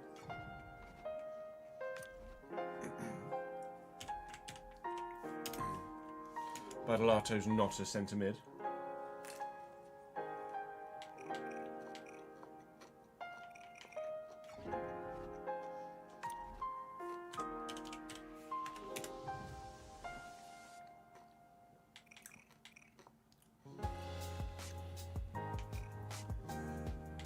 He's not bad, to be fair. But he's not box crasher.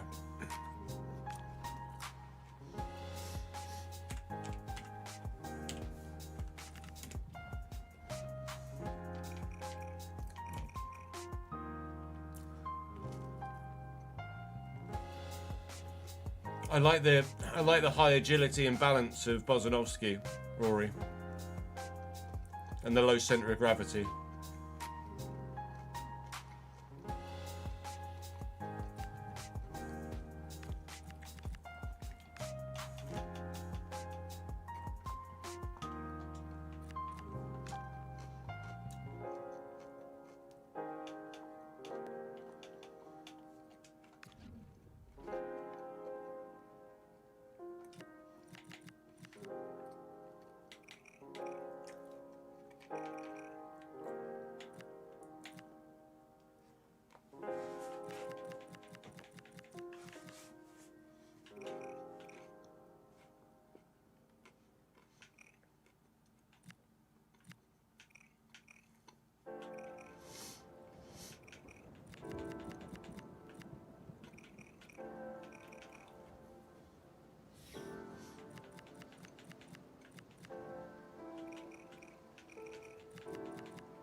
David Watson's still too good at the minute.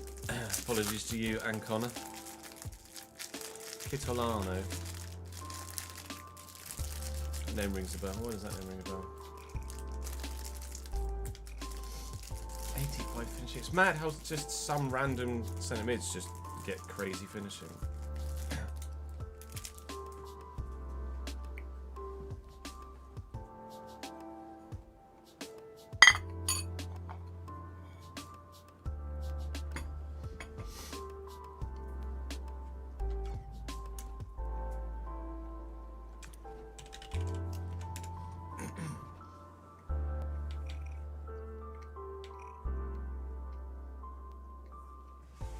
I don't mind that at all.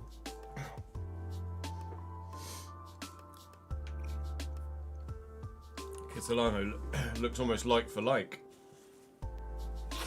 Finishing's not quite so good.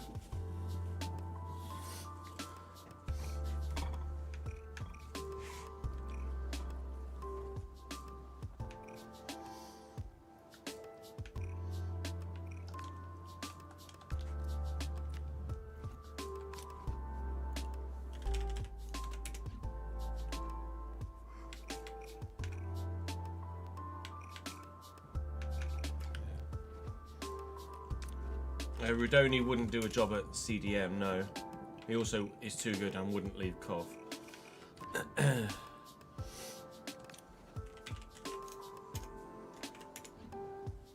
Galbraith.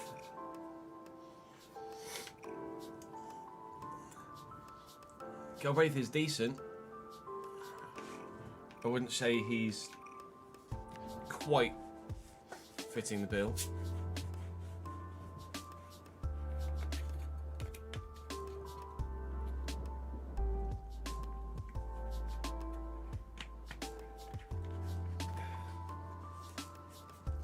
No worries, Mike. Catch you later, dude. Hope the unexpected shift isn't too brutal. Trainioni, 78, still at Liverpool.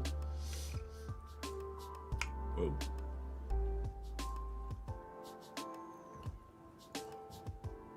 Whoa. What?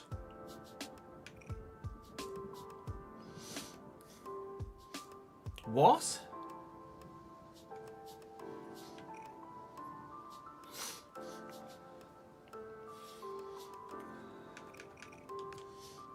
Trainioni loan could be a thing.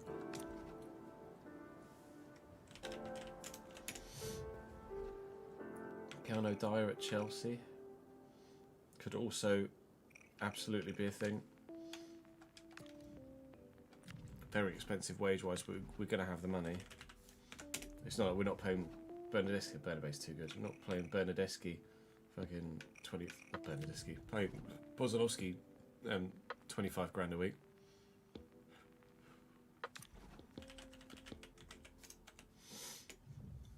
Alex Robertson.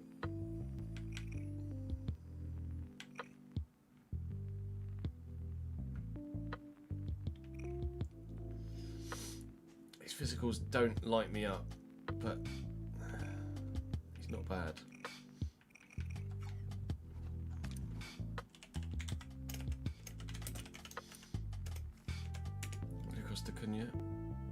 He's too good, unfortunately, at Como. Oof. Now there's some physicals.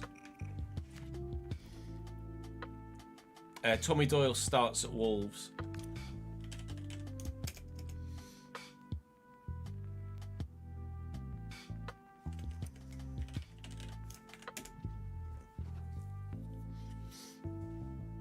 Toshi Tukwani at Sturm Graz.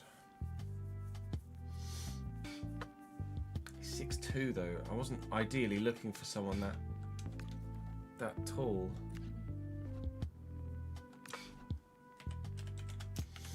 Rokas Puchtas, 81 at Hayduk split. 90 stand tackle.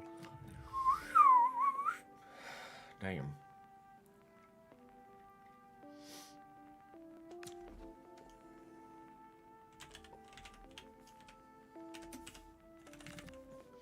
Alejandro Grandos Torres.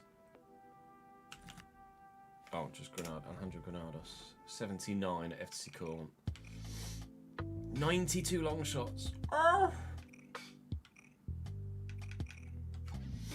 Damn.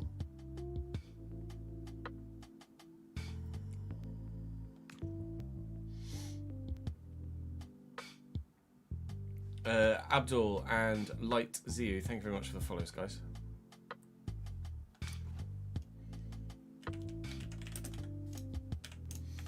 Oliver Sørensen, 79, too good at Parma, unfortunately. Parma could be a good shout for a save as well. Parma or Fiorentina.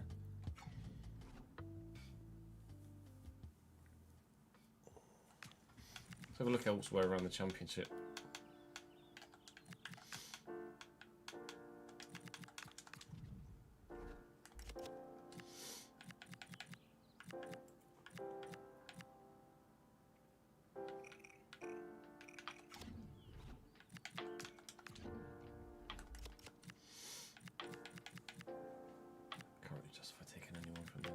Situation they're in right now.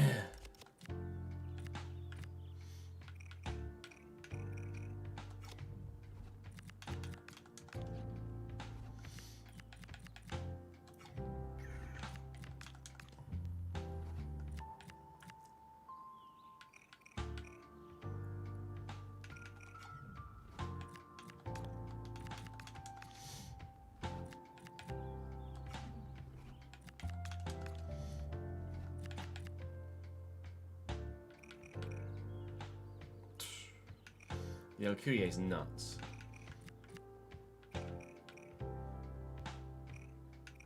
We had had Gabby in a previous save, didn't we?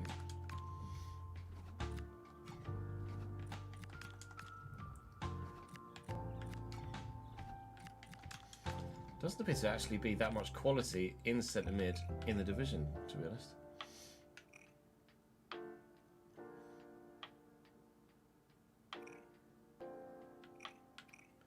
Jay Richards looks okay.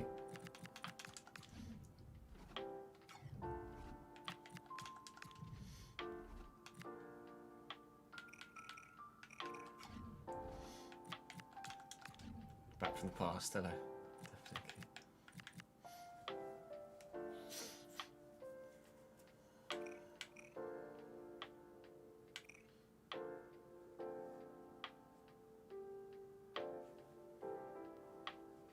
Question?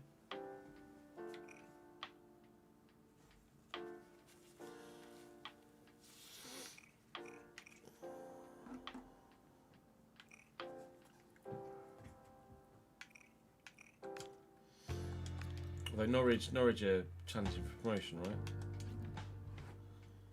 I'm sure I could just find him from Norwich, if I'm completely honest. Luke, thank you for the 21st month, mate.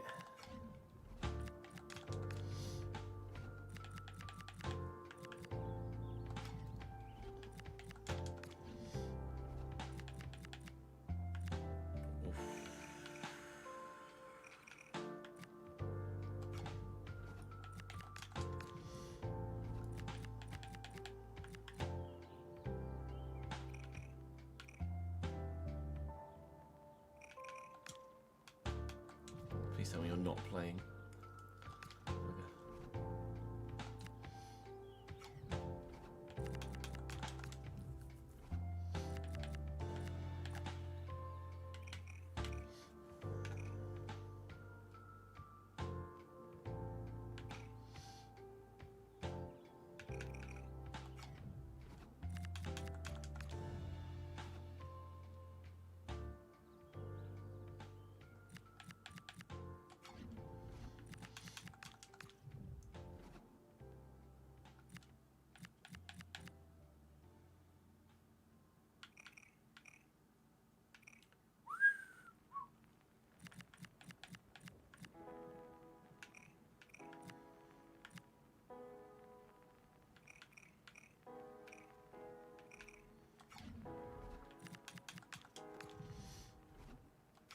Don't have any centre mids whatsoever.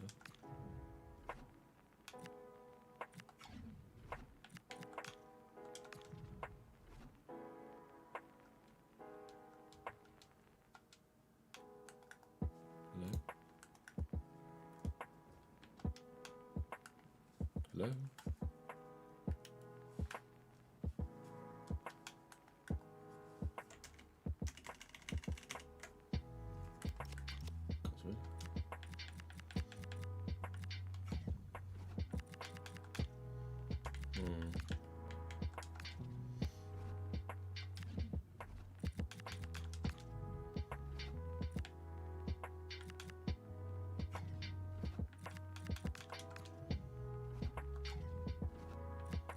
Moses Cisse went to your secondary school, did he?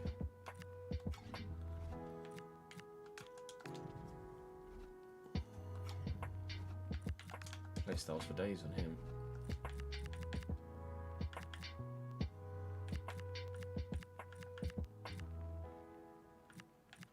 How has Darren Robinson got a fucking pre-gen? 2 pre-gens.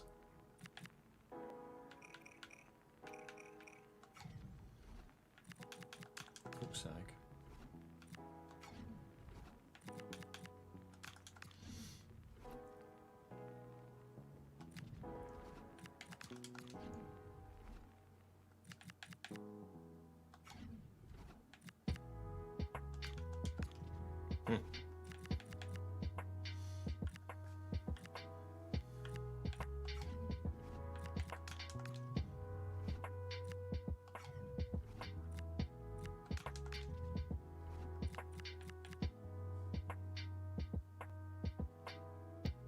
Hello. It's going to be Hayden Hackney pre-gen.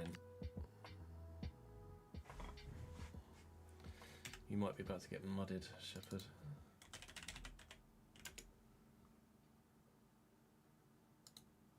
Uh, 26th of the 6th, 2012. 26th of the 6th. 26th of the 6th. Alexander Shepherd in the mud. Sorry, you're getting no better than 70.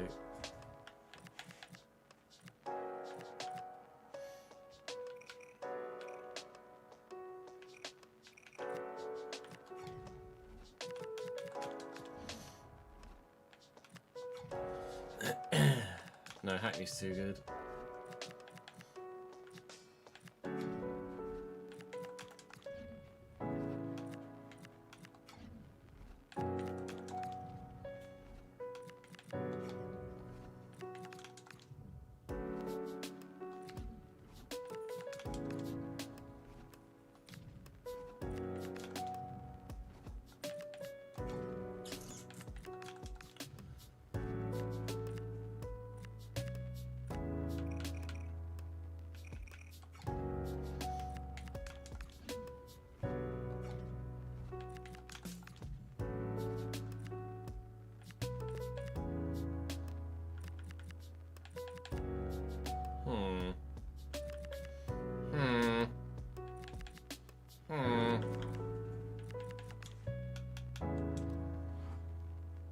Annoyingly, he's playing every fucking week for them.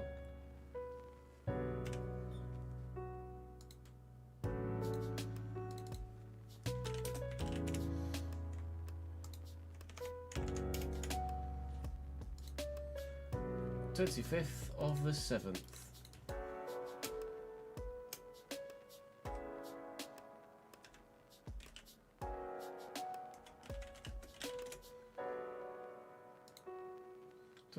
Of the 7th. Saeed Su. Oh, fuck's sake. Sucks West Brom because he starts for them, but sorry, mud.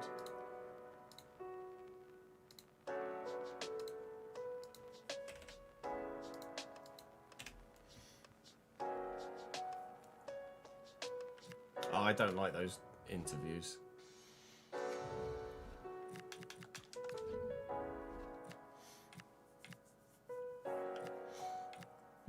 Yves Basuma pre-gen anyone?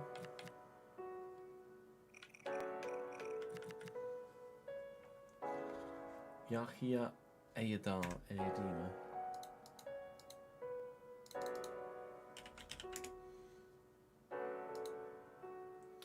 30th of August.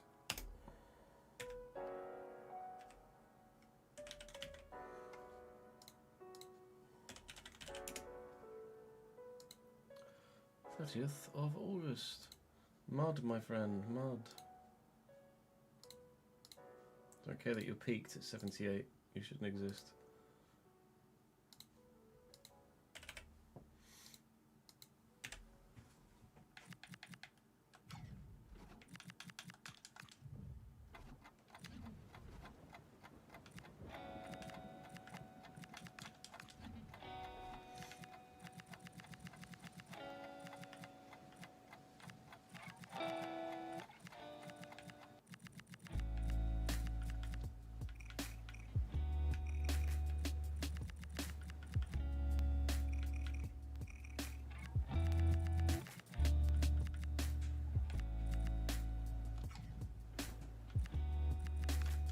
Not going to be anybody in League 2, is there? Let's be honest.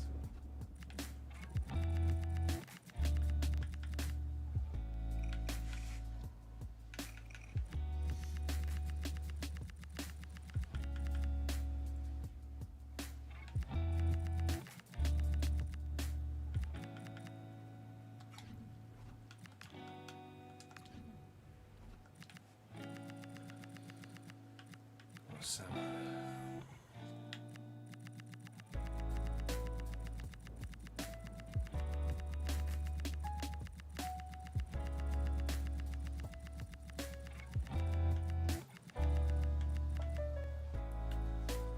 What? Oh, it's gonna be that's gonna be a Sam. That's gonna be a Sam Bromwich pre-gen.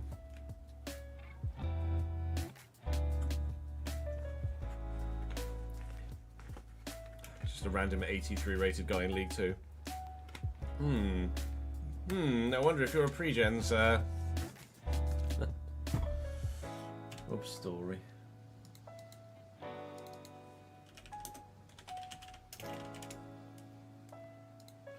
Born on the 23rd of July, sorry. 23rd of July? Oh, look. No, mud.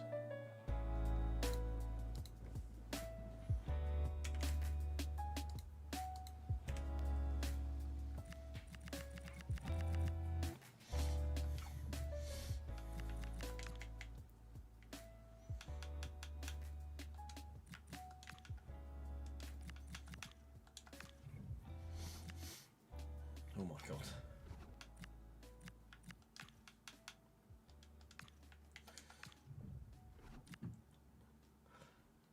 What? Gavi at Bournemouth?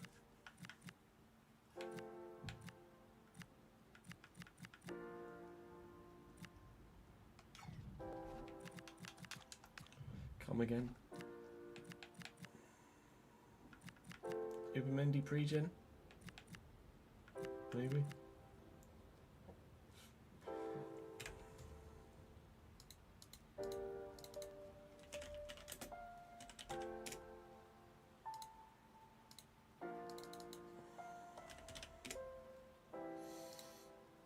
Yes. Mud.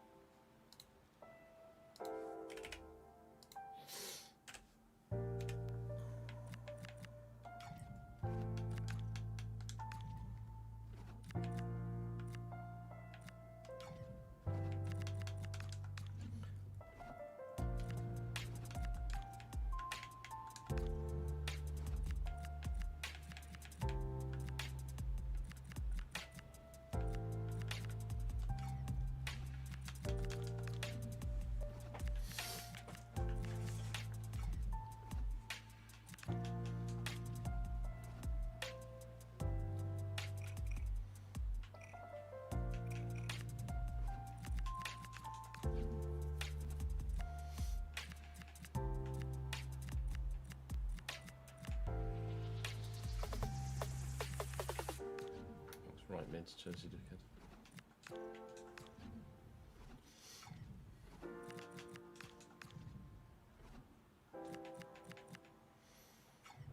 Of course, Brighton have a very good team.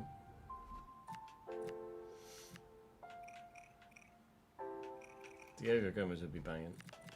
I'd love to get Diogo Gomez in at some point. Genuinely.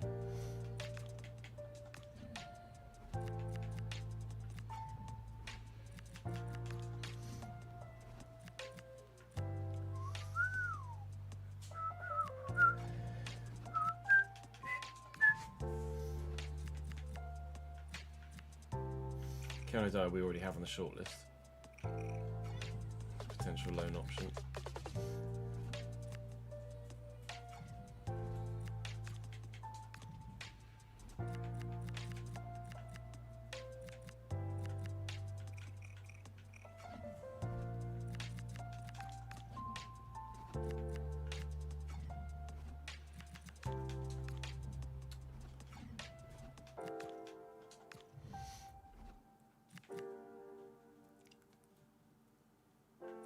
Eight games in hand.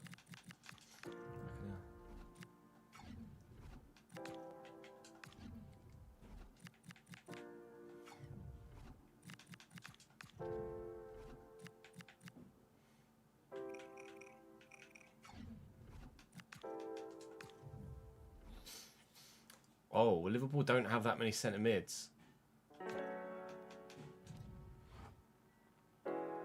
Doesn't play in the Prem for them though. Oh, because they've got Choppers Lion. They've got lots of cams still. Okay, that's fair. If it only doesn't play, then he doesn't play.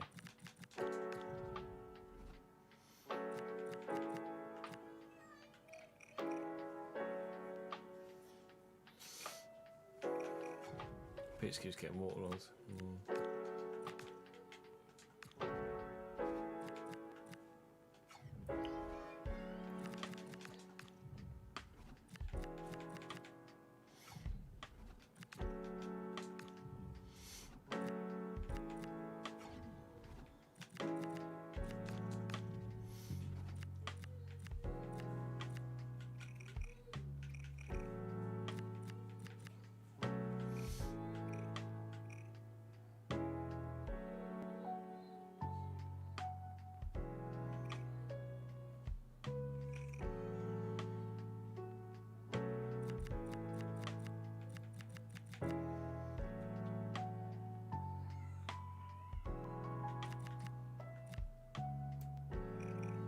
Travis did intrigue me.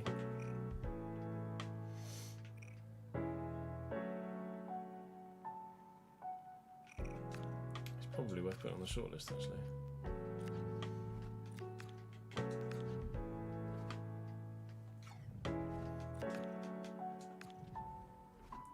Does Joe Willock drop to the Championship, do you think? Or does he look for probably look for a Prem loan, right? Or a Prem move?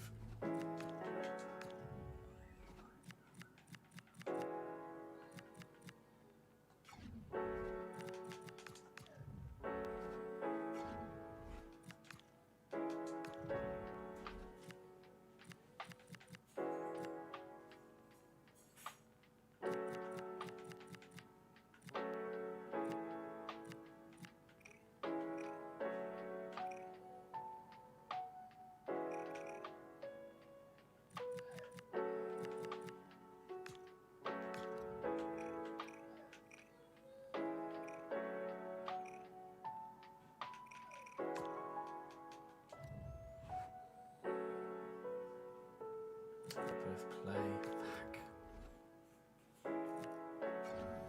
That's annoying.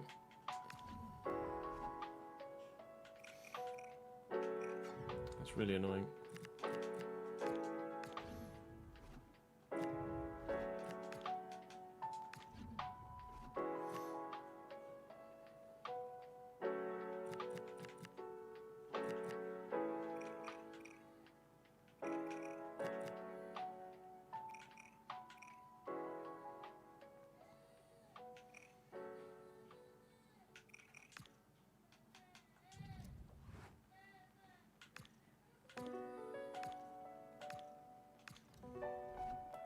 George Abbott on loan as well as an option.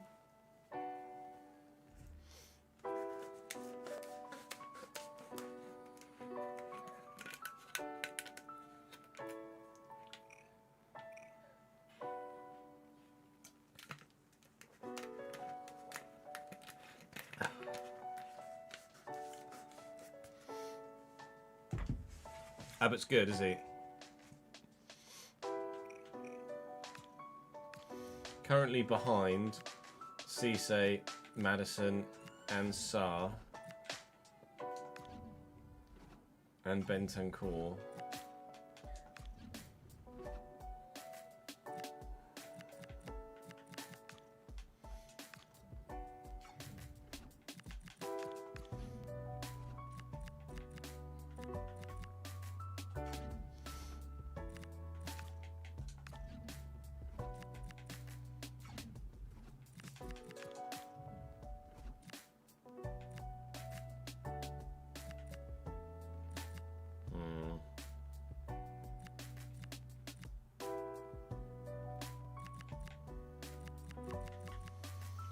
Mr. Brewer, which of the two are you a pre-gen of?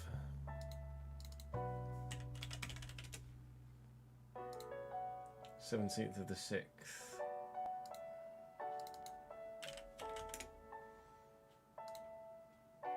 12th of the 9th.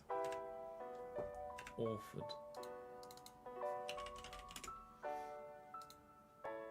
Oh. Neither of them. Well, that is intriguing. Congratulations, Albert. You get to live.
There's not many options, is there? Which is probably why Sunderland have come looking to us in the first place.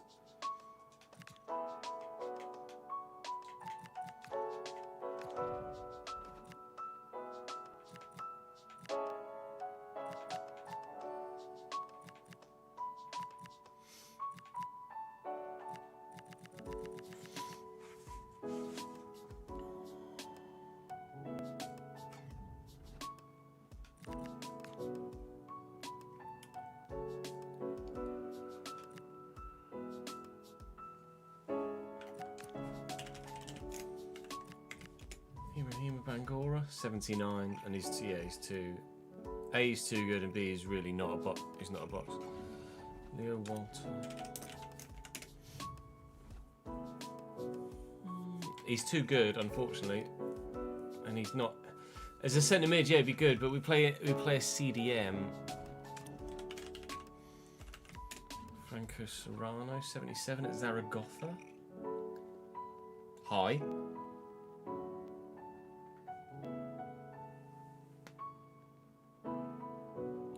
Where have you pulled that one from, Jade?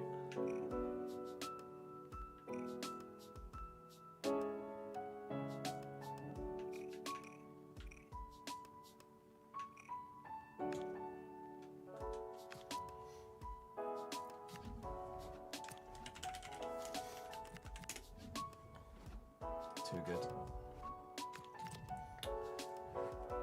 Let me have a look at Serrano's team stats. Oh, they're Segunda Liga. Has an in-game face as well, does he? Oh, Castellano does. Franco Serrano does not, but he does have a masterful tash.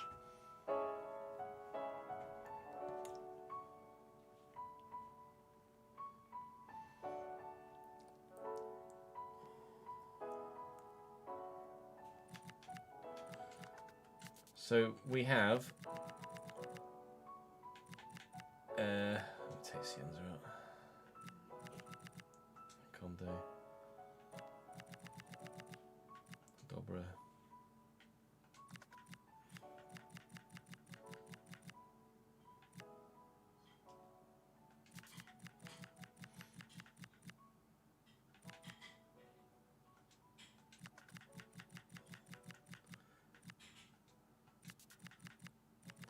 Oh no, I think that should be everybody. Oh, Pierini. That's everybody.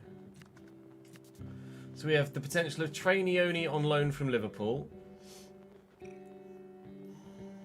But I don't know whether at that good he'd be looking for a Premier League loan. In all honesty. Trainioni's probably too good.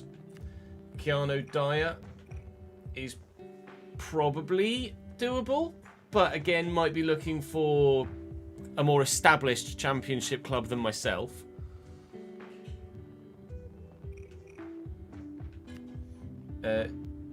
Toki Chukwani.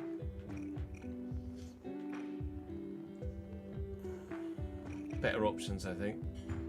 Take him off. Franco Serrano, 4-star weak foot as well. Physicals are right up there. I mean, technicals are very good too.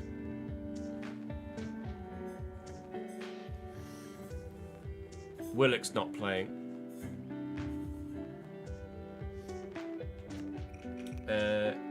Kitolano.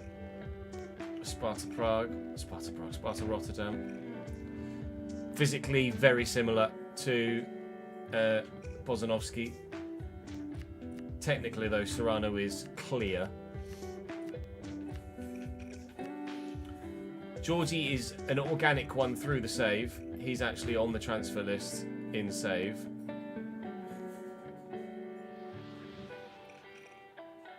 George Abbott from Spurs, who I think is more doable than Neoni or Dyer. You have a look at Neoni and Dyer's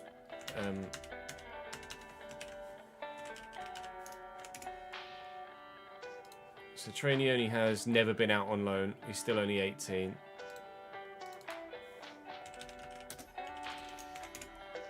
Keanu Dyer is still only 19. He's on loan at Furlandam this year.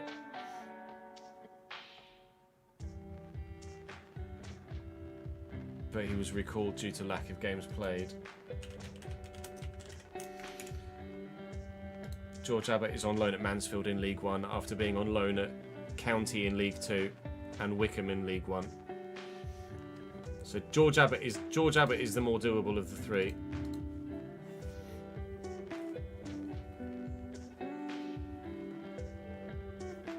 But you're right, because it's deadline day, that adds a little bit more of a curveball to it. I think we don't need all three. I think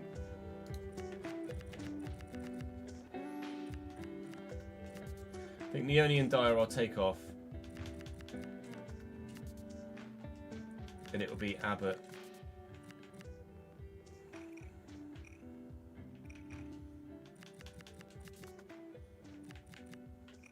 Hernes was intriguing at Newcastle. Was he, though? He's okay.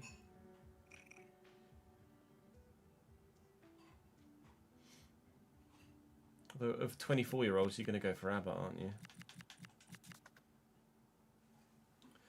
I think our options are either buy Serrano or loan Abbott.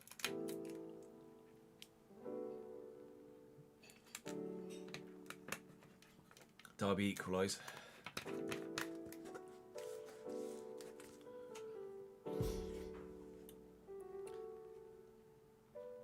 Navarro. Ben just suggested a Navarro, did he? Let's have a look.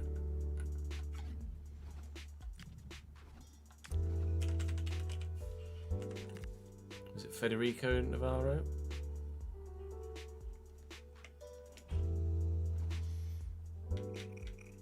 Can't sign there anyway. Pau Navarro. Right back, but can play... Oh, he's 81. He's too good, unfortunately. He's very good, though. Can't move that well. Weird that his pace is 69. Well, maybe not. It's a bit misleading, though. It looks like he's dead, but it's actually not.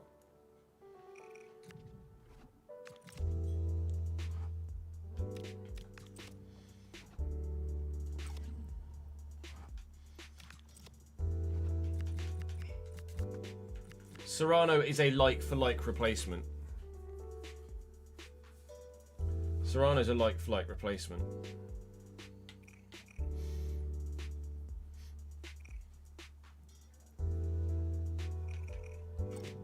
Shame you can't compare players.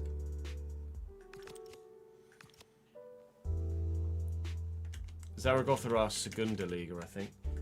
Well, they're definitely Segunda Liga, but it's a case of where in the Segunda Liga they are, I guess.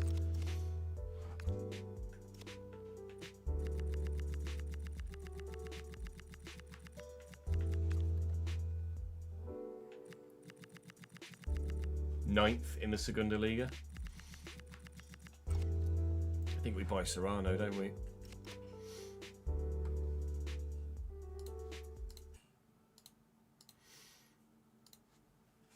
Let's continue. Oh, Luke has just shouted something from the void, so we'll give it a go.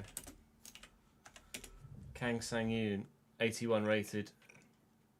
Unbelievable at John Book, but too good. How have I never come across him before, Luke?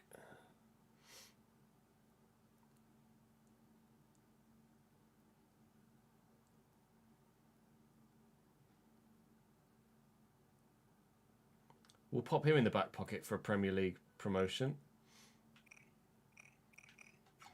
Damn, son.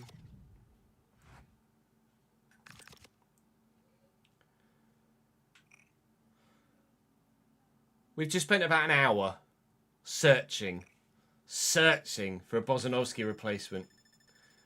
There aren't that many players that are kind of like for like available or just in existence, which is why Bozanovsky is so good. But it, at the minute, doesn't look like it's actually...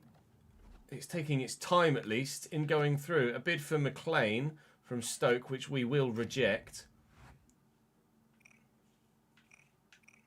Move for Bayer. Goodmanson moves Diao. Are we going to see it in a moment? Are we going to have the Reece Bozanovsky leaving? We are going to have the Reece Bozanovsky leaving. He is proving to be a particularly difficult man to replace. However, we believe we have found someone that will suitably fit that role in the team. Bozanovsky's been fantastic for us, but I can't stand in his way of a Premier League move. We can't guarantee even making the playoffs, let alone actually getting promoted. And at 25, when his stock is high, it's the time for him to go and make a name for himself in the division above. Because he's 25 now, he might be 29 by the time we make it to the Premier League. It's a big, big deal for us, though. Huge. £15.75 million is a club record sale. The previous was it 12? 11 for Stanley Mills. What was, 12.5 for Charlie Webster. But you'll notice 15% of it is going to Perth Glory. We paid $2.85 million for Reece Bozanovsky. We've more than 5x our money there. But there is absolutely the possibility for Reece Bozanovsky to come back to us later in our campaign. Later down the line. At just 25, absolutely, Bozanovsky could come back to the club. So we shall put a pin in that one. And we'll see what happens. I did update his stats from the previous games this season. So Bozanovsky leaves us having made 71 appearances for the club. All at championship level. 10 goals scored, 9 assists. One of the best players we've had. One of my favourite players in this save so far. £2,362,500, however, leaves. Sell-on clause. Or Bozanovsky. Bozanovsky sell-on clause of 15% is going to Perth Glory as well. 2,362,500. I'm reliably informed by my live chat, which I will take as golden. So that leaves us £14 million and £55,000 a week in the transfer budget and wage budget, respectively. We are not bottom half anymore. We are top half. We're nearly top 6. So we were looking for replacements. We looked for ages and ages and ages throughout all of England, throughout Scotland, throughout a number of different areas, and taking suggestions from live chat as well. There were a couple of options that aren't on the shortlist anymore that were mentioned that could have been a potential trainee. He's not playing at Liverpool. I feel like he's potentially just that little bit too good for us at this particular moment in time. If we get promoted, then maybe Trainioni in on loan. There was also Keanu Dyer at Chelsea as a potential loan option. But again, I feel like he's probably more established, bigger championship club loan deal than ourselves. There is still a potential Premier League loan option on the list here. This being George Abbott, currently at Tottenham, who's had 3 loans in real life, whereas the other 2 haven't loaned out at all. George Abbott spent 2 years in League One on loan and a year in League Two, and he's not quite as good as the other 2, but he's still pretty decent. But he's not necessarily a like for like in terms of style of play to Bozanovsky. Someone who absolutely is Franco Serrano. Physicals match Bozanovsky's, pace, agility, balance, high stamina, and then technically can tackle, can finish, can control the ball, can pass, great defensive awareness. He seems like an absolute god. So we're going to bring him in from Zaragoza. They are 9th in the 2nd division in Spain, valued at 9 million, wage of 11,000, and apparently I could get him for less than his current valuation as well. So this would be a big money spinner for the club in terms of improving our ground at the end of the season. 10.8 with a 5% sell-on clause. I'll remove the sell-on clause. And can I give you 9.5 up front? 10.2. I'll pay it. 10.2 for Franco Serrano as we look to bring in our first Spaniard to the club. We haven't yet had anyone of that nationality previously, but it seems like we are about to. £11,000 a week is what he's on. Now, Bozanovsky was on 25. If he wants crucially, he can have it. It's a marvellous moustache. A 3-year deal probably suits down to the ground. A release clause of 21.8. I would counter with 23 just to add a little bit more, and they'll say yes to that. It's not going to give me an idea of what he wants wage-wise. He's on 11, so I'll offer him 17.5. He might want more than that. I'll give him a £200,000 signing on bonus as well. And he might sign for that. And he will not sign for that. Won't even negotiate. Won't even negotiate.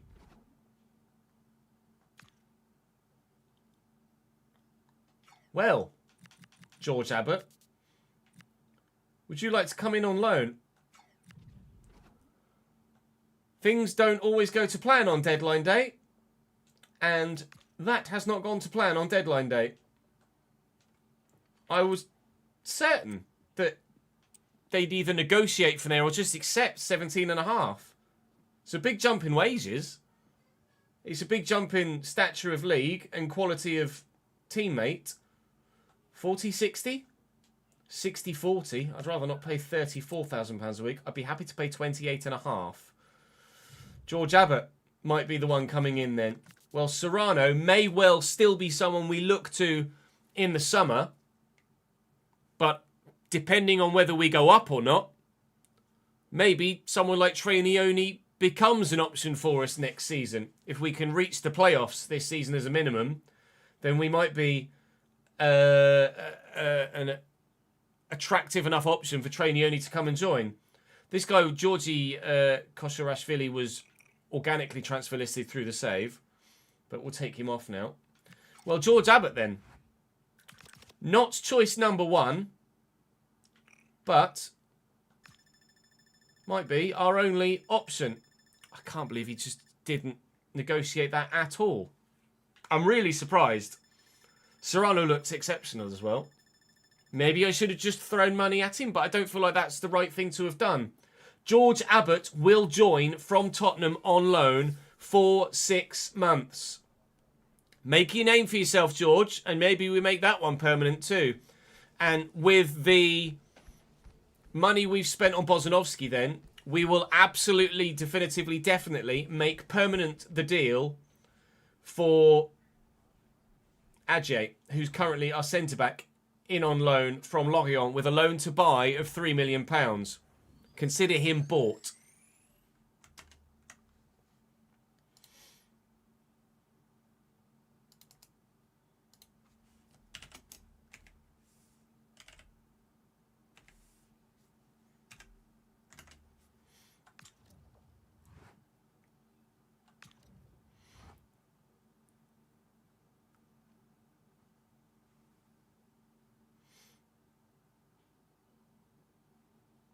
We do have plenty of previous with Tottenham as well, don't we? With loan spells.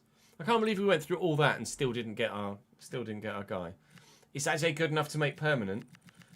He's up 3 ratings to 76 this year. He's played 26 games.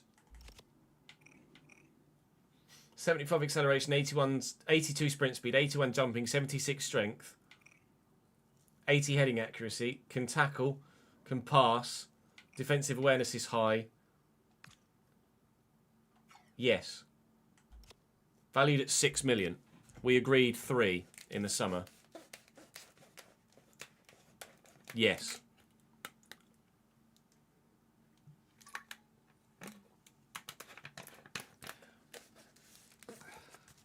Hello. So let's complete putting in the stats for George Abbott. It's going to come in and have the squad number 20.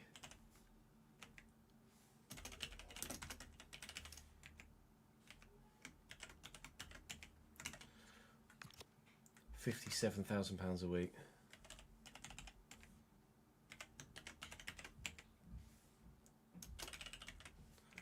Of which we're paying 50%.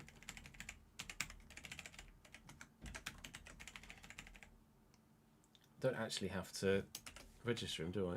Don't think. 170805. Thank you, Sam.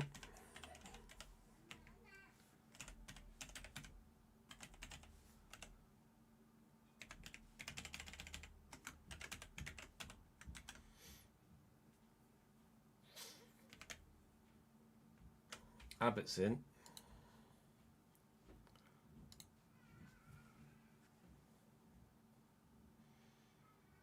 And then let's make Ajay permanent. I'm going to have to put his stats in first, though. Ajay, where are you? Nathaniel Ajay. So on 15 grand a week, of which we will cover all.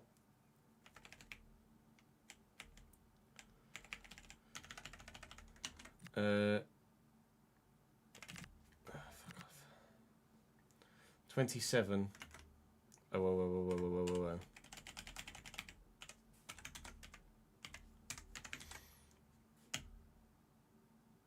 And then we'll make this permanent. Did I just put them on Ethan Pye? I did. What a dickhead. No, I didn't. Did actually do it on Dry Man. Ignore me.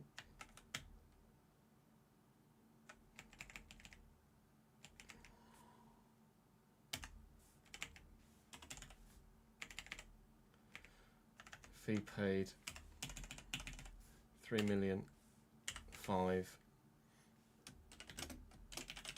FC L'Oreal.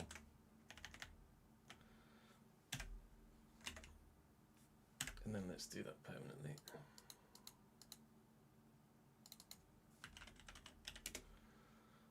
Ajay, terminate loan, transfer player, Cambridge United, transfer sum £3 million, wage £15,000.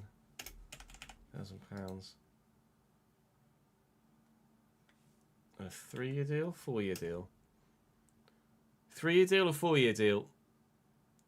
Chat. What would we offer him? Probably 3, right? I did do his stats check, yes. Let's do a 3-year deal.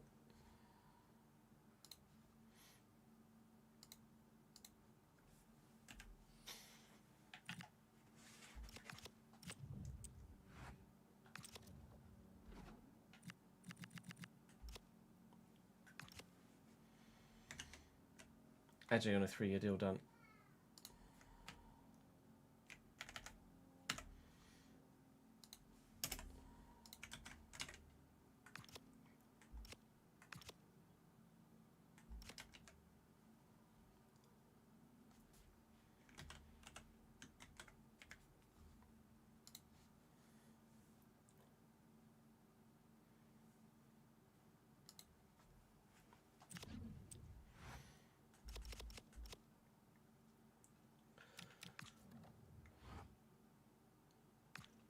We've confirmed Nathaniel Ajay joining us permanently for £3 million from Lorient.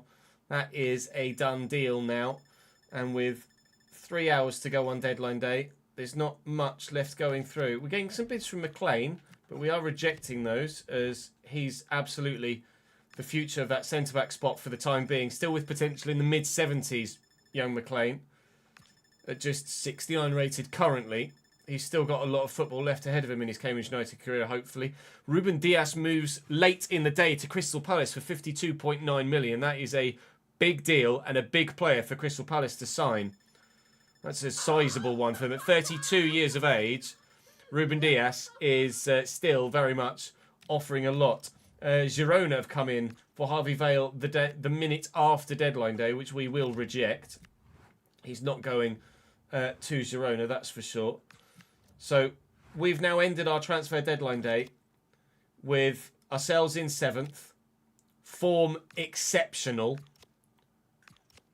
Form of our lives, really, quite frankly. And heading into a busy month of February where we've got some rather sizable games. So I think I may well split Feb into 2 because of the size of the games against teams around us in the league. And obviously the big FA Cup tie as well against Wolverhampton Wanderers. I think it's probably the right thing to do. Regardless, I'll go and have a quick update of the Patreon player spreadsheet, and then we will give you guys a roundup of the transfer window as a whole. Whilst we say, thank you, Ricky and Rory, for the raid of 103. Cheers, boys. Appreciate that very much indeed. Hope the Deportivo La Coruña save has been going down very well. You join us at Cambridge in our Realistic RTG. How are you all? Well, I hope. Thank you for coming across and joining us. We just need to update a quick spreadsheet, which isn't actually the usual spreadsheet, and then we can crack on. I don't think there was much actually in terms of. Oh no, I should probably keep Serrano on the shortlist, really, shouldn't I? Yeah, I'm going to do that. I'm going to keep Serrano on the shortlist.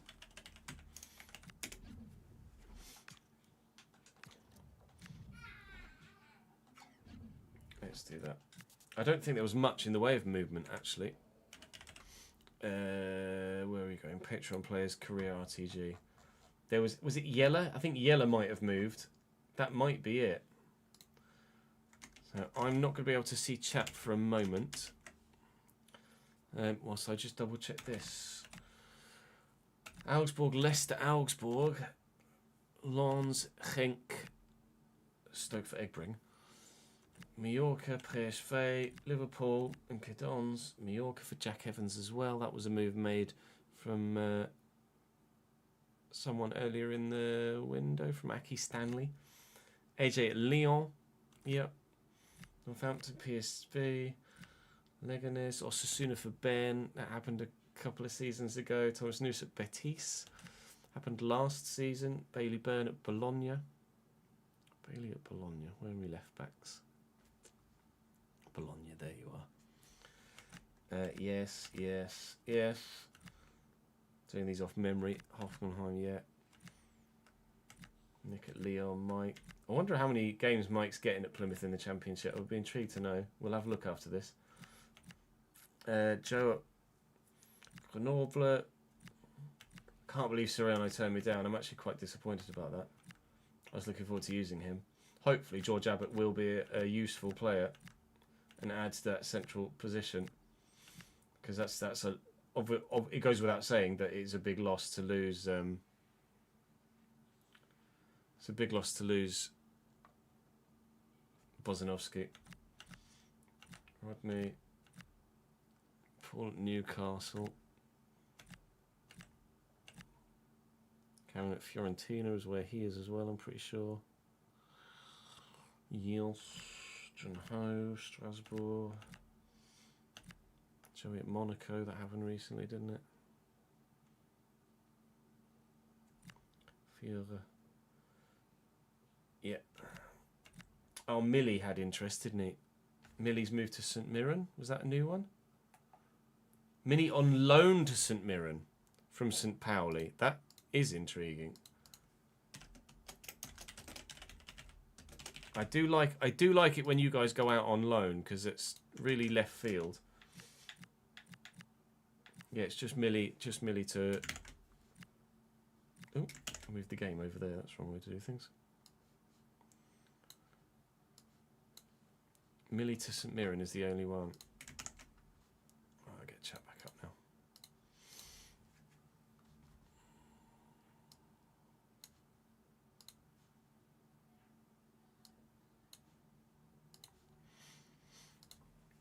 Right, transfer. So transfer history for the whole window has seen Alexander Isak moved to Spurs. I think we knew about Isak to Spurs. Cherki's moved from City to Juventus for 87.7 in November, so between windows. Schlotterbeck to Arsenal, we were told about mid-game at some point. I'm not sure whether I actually referenced it in a highlight or not, but it's a big move for Arsenal to sign a centre-back of that quality. Tino Livramento's moved to Bilbao from Leipzig. Nelson Viper we saw go through on deadline day. Ruben Dias still rated at 87. Still a disgustingly good centre-back for City to let go. Noni Madueke moves to Leipzig as well within the window. Moves to Diaby to Arsenal, so a swap there. An 85 rated Diaby for an 84 rated Madueke. Don't know whether that's the right thing to have done there for Arsenal, but up to Arteta, isn't it? No, Arteta's not manager at Arsenal anymore. I can't recall who is manager at Arsenal in this save. Now, Lucas Beraldo has moved to Bayern from Paris Saint-Germain. Iliman Ndiaye's moved from Germany to Italy. Destiny Udogi's moved from Fulham to Real Sociedad. Mark Gahey, Leipzig to Monaco. Yang Min Hook, actually pleased to see him leave Southampton, quite frankly. He's gone to Getafe. Michael Coyote, right back. He's gone to Betis from Bilbao, moving within Spain. Robert Navarro there. We're down into the 30 millions, though. DeMarco to Palace. Still 85 rated at 32. Very much a worthy signing. Angelo went through on deadline day. Reece James, Monaco to Brentford. So back to London for Reece James from the tax-free haven of the south coast of France. Georgi Petrovic to Juventus. Juan Luis Sanchez to Marseille. And we're almost out of the 30s now. Samuel Dahl to Leeds. 82 rated left back. Leeds have just signed after we had that unbelievable game against them. Well, that's the most important ones covered. And then with regards to the Patreon players, there's been only a single move in this January transfer window. That being Millie moving from St. Pauli to St. Mirren on loan. So nobody else has left their club in Season 5. So you guys look as you see them on screen for the foreseeable future. Obviously, Egbring is still a player I'm considering buying if we stay in the Championship. For now, though, do make sure you drop the video a like. Subscribe to the channel so you don't miss out on any further content here on the channel. Of course, there's the Journeyman later on tonight where we continue on at Lille. We're very nearly at the end of the Liga season, actually, at Lille. It might even be a season finale tonight. I'm not sure quite how we're going to work the end of the season in that save at this particular moment in time. I have kept Serrano on the shortlist for future reference, but maybe we'll be in a different position come the summer and we'll be looking elsewhere. I'm gutted it didn't go through, but I'm hoping, I have to hope, that George Abbott is a suitable replacement because, well, he is my replacement. He's come in. He's going to slot in here alongside Devlin, and fingers crossed, between the two of them, they will be able to continue to create a partnership in the midfield that is to our benefit. But that's all for today's episode. Do make sure you drop the video a like if you enjoyed. Subscribe to the channel. Check the channel page for anything you might have missed. Come and join me on stream as well. Links in the description to Twitch and Kick. And of course, we live stream here on the YouTube channel too. But for this episode, I'll see you later. Don't go anywhere, chat. We're still going to record some more. Gimbo and Dagger Dart. Thank you for the follows, guys. I'd recommend custom Gimbro. And if you do exclamation mark sliders, you can get an idea of a set of sliders that will work very well for you.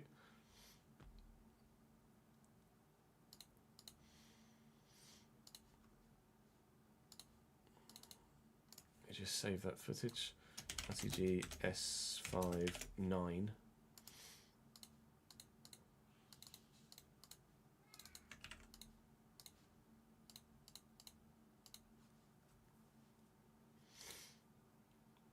I think I have to break February into two, right? With the quality of team that we're going to be playing against. Cove, Bristol City and Southampton all need playing, really. We did sim Saints earlier in the season, didn't we, and get a win. I could maybe consider simming Bristol City or Cov and then play the other one, Saints and Wolves, and then sim Millwall and Swansea.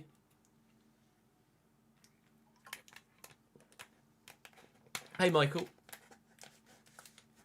How are we, sir? Let's have a look at the league table.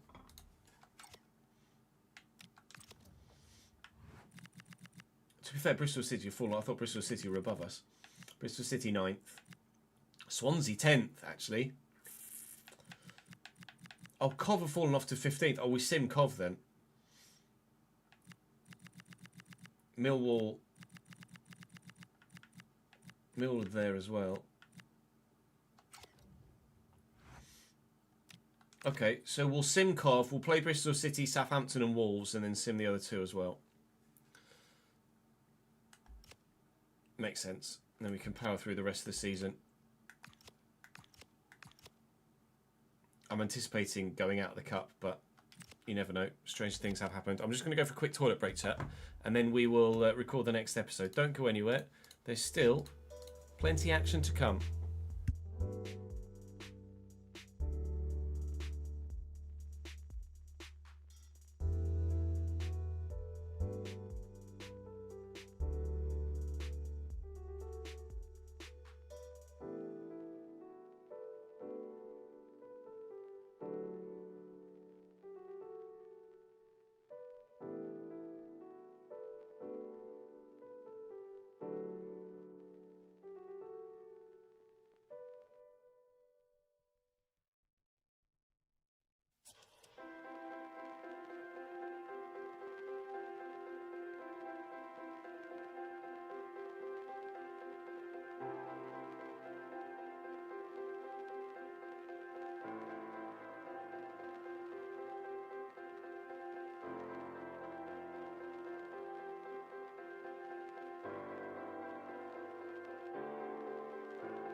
captain Bruno in your fantasy? Has he got? I saw he got a goal. He's got an assist as well. Stefan and the Angry Scott. Thank you for the follows, guys. Appreciate it. Very good of you guys to do so. Finished 2-0 in the end. Man United 4 wins on the bounce. Unsurprisingly, the stats are quite heavily weighted. Bruno with a goal.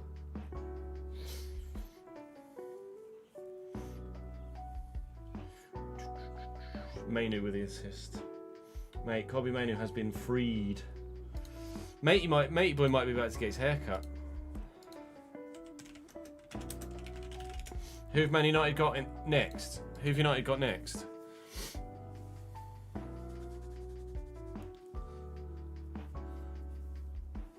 Would have been a Bruno assist if Šeško had put away assist. They got West Ham. He's going to be irrelevant soon. West Ham on Tuesday. He's going to be irrelevant soon. Oh no.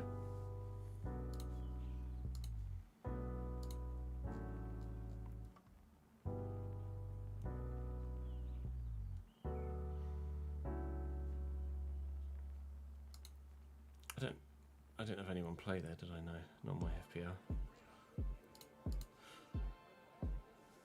Tuesday midweek. Huge. I'll put Soccer Saturday on above me.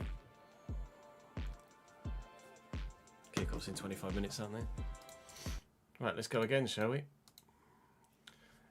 Mystic Anna, thank you very much for the follow. Welcome to the channel. Figured out and tested what went wrong with the striker in your playstyle. I need to put him on poacher. Oh, okay.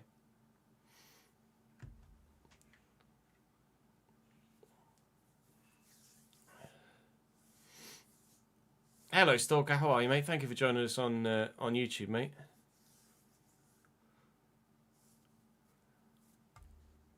Yeah, Man United are on a Champions League charge at the minute, aren't they?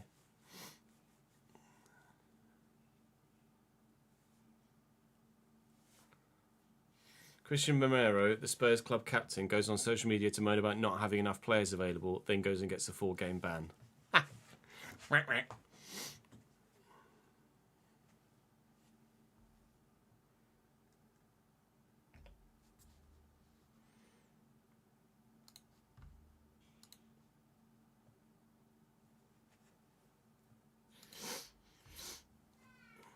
Kobe Mainu starts, 4 games won. Coincidence? I think not. Soyman, thank you for the follow, mate. And on Twitch as well. Stalkers everywhere. Look out.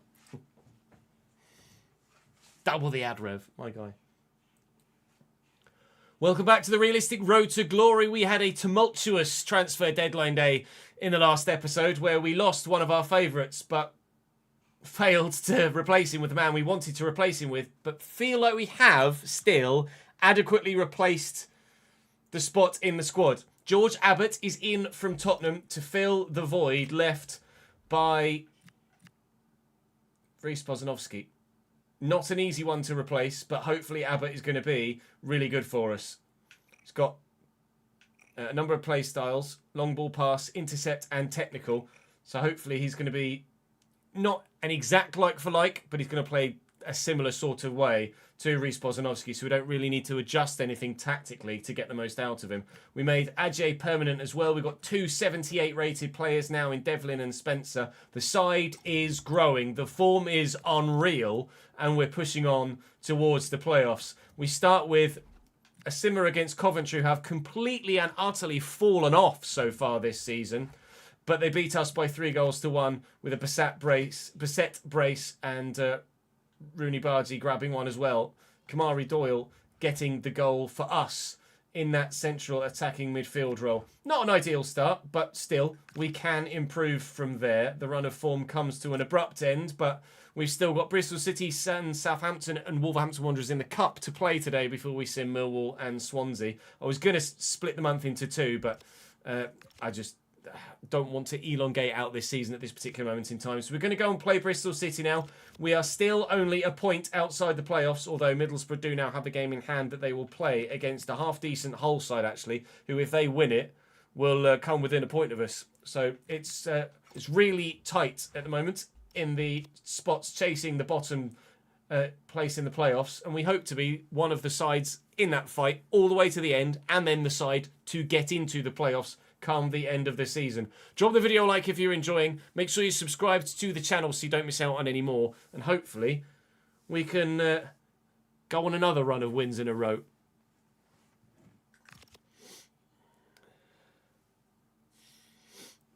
Yeah, Calvert-Lewin was flying yesterday as well, wasn't he?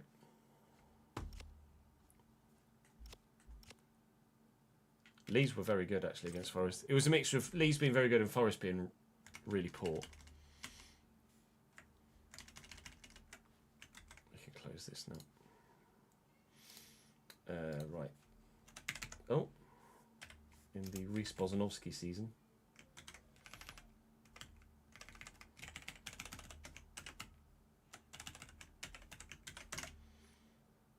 90.78 for that.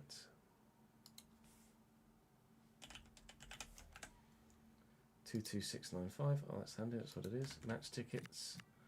8043. Literally just one more than we sold for the last league game. 202448. And then wages is now going to be significantly different. 245825. 245825. And that puts us in a position where we still got loads of money left because we brought Abbott in on loan. We are going to have to replace him in the summer. Replace Bozanovsky in the summer. 57 grand a week. Oh, we need to register Abbott. For some reason I didn't register. I think I didn't register him because I thought he was younger than he is. He's not, he's 24. I thought he was older than that. Sorry, younger than that. 245825, yeah.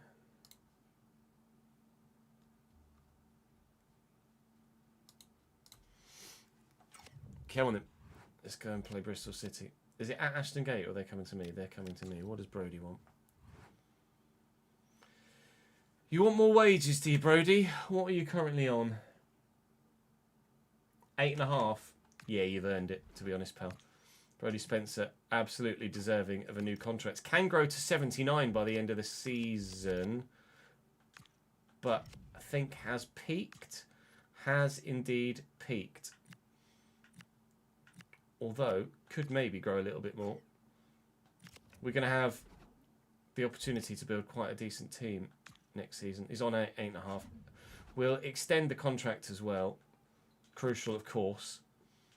He's still only 25. We'll add another 2 years to that, please, Brody, if you don't mind. And he's happy to do so. No release clause suits me down to the ground. And quite frankly, I was going to offer you more than that, actually. So we'll take that bonus out. But we will give you £23,000 a week and 200 grand. Which he'll sign. Brody Spencer stays at the club long term.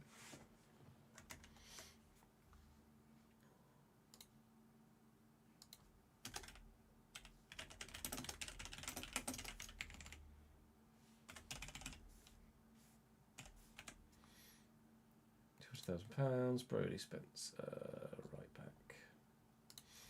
back. 23, and then we're adding another 2 years to this, so that will see him at the club until 2034.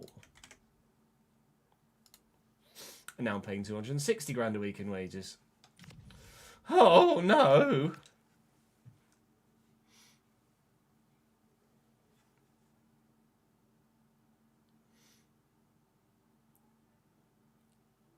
He could grow up to 80, but he won't because he's peaked.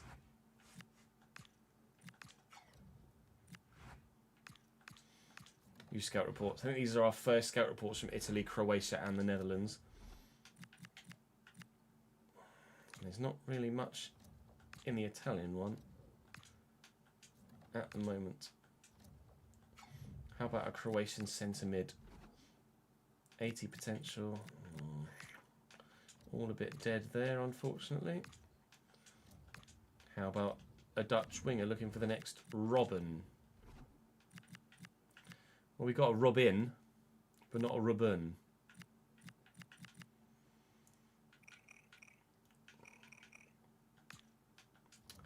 Nope. Never mind. Hello, Daff. How are you, mate? Thanks for joining us. Happy Saturday.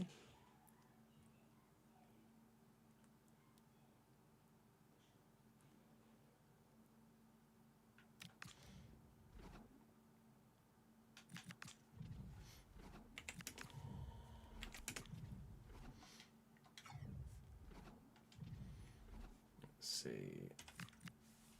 Yeah. Stokes starting for them now. Oh, I don't want to do that. Mehmeti. Makes sense. Peckover, no. Adam Randall's probably the best option they've got there. Viner, McAnally, Anderson, Aubert. Okay.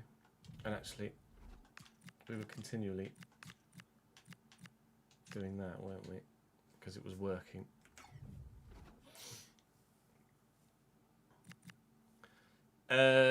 What day is tomorrow? Sunday. No, I'm not live tomorrow, Sunday, Sid. It's my mum's birthday tomorrow, so we're going out for a family meal. I will be live Monday, Tuesday, Wednesday, Thursday evening, Sunday, I think, next week. I'll double check my schedule. Saturday. Live Monday, Tuesday, Wednesday, Thursday evening, and then Saturday.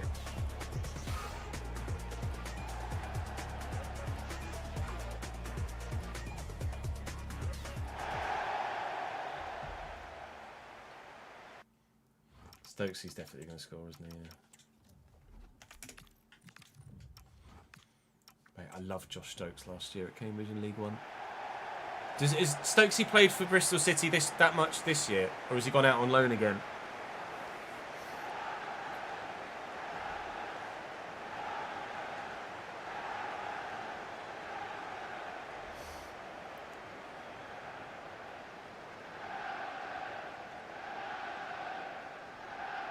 He got injured and now he's out on loan, you think?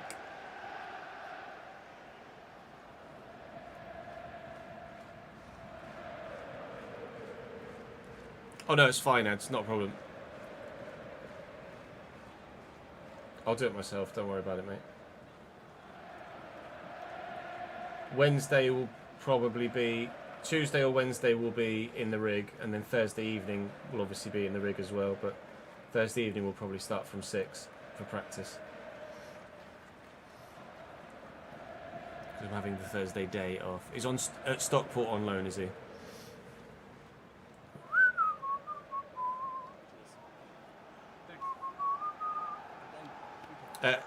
Exclamation mark Discord, Connor, but it is for patrons and Twitch subs only, I'm afraid.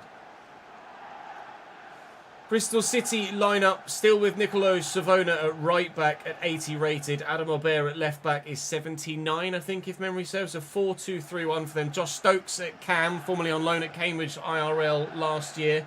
And Mehmeti now at Ipswich in real life as well after this most recent January transfer window. But Bristol City chasing us. They're slightly below us at the moment, as are most of our, in fact, all of our opponents today, I think, other than Wolves, obviously. But that's a cup game as opposed to one being played in the Championship. George Abbott makes his played debut after, unfortunately, we lost on his actual debut against Coventry City. And hopefully he's going to be pretty good. They are, despite Reece Bozanowski only being 5'8", they are quite big boots to try and fill. Gomez, Abbott. Ooh, just over the bar. Can he adjust to that box crusher roll? We'll find out. I'll sort the schedule out at the end of the stream, Ads. Don't worry about going out of your way to do it, mate. Abbott wins the header. He's been involved quite a bit. Appiah, I should have gone back. Okay, calm yourselves. Abbott intercepts. He really has been heavily involved in the opening 10 minutes or so. Arvin Appiah. Oh, I was going to try and float that, looking for the run of Louis Apparet. Now our highest earning player, actually, George Abbott, with his loan spell, paying 50% of his wages.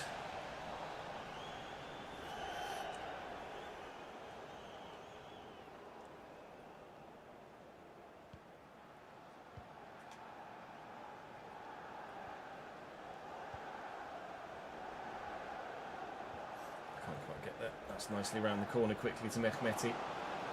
Ajay now officially a fully fledged Cambridge United player rather than just in on loan. Anyway, will do for Mr. Pye. And cleared away from the defence. I need to double check actually what Ajay's squad number was, because it's given him, since I had to do it with a live editor to switch the loan to a loan to buy, because previously it bugged when we were loaning him in. It's given him Bozanovski's number 4, which is obviously incorrect. Ajay already had a squad number at the club for this season, and we will revert that when we get out of this game. Live chat will remind me, I'm sure. Mehmeti, one way then the other. And here's Stokes, and I'm caught on a defender, and McGinty makes the save and gathers it in. Don't let me forget that, chat. What was Ajay's number?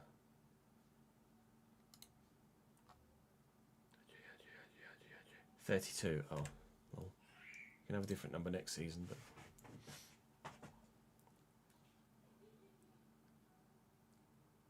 oh, I wasn't far over from Abbott either, was it? Is that game face for Abbott? It's not, is it?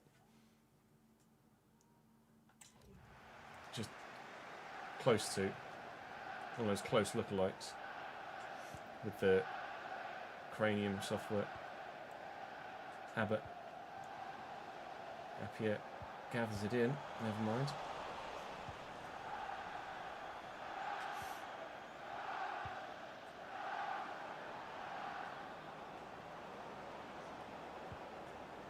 Stokes. And you.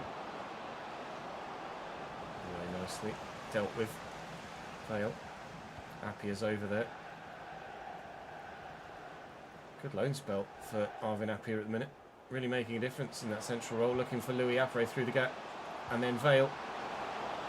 I just wait to get it on his left so we could get the shot away, but maybe I should have taken it on his right. I just got it away from the defenders. Not really found a clear-cut chance yet. Cambridge United in the opening 35 minutes of this game. We're not playing the way we were in the last episode, despite the fact it's still the same recording session. That hour plus searching for a replacement for Bozanovski has obviously knocked it out of me in terms of my individual form. Gomez, Abbott, good touch. Devlin, spread it. Try and take the lead before half-time if we can. It's proving quite difficult to do against Bristol City. Wales onside here. Abbott in that box. Crusher roll is in the box, but can't quite get to the ball. Gomez trying to win it. Devlin it will fall to. Appiah's out here. Have to come back to Devlin. Abbott. Oh, just didn't quite have the strength. All right, 0-0 at half-time then. Unless.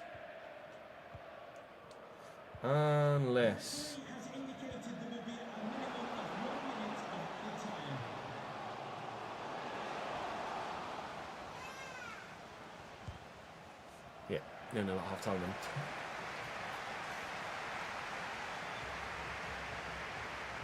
If I change his number at half-time, will that change the number on his shirt in the game? Ajay, or will it not? Will that just make it bug?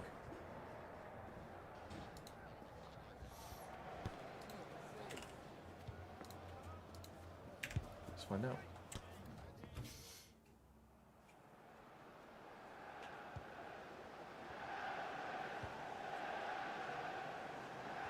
No, he's still number 4. We'll have to wait till he gets back to the menus.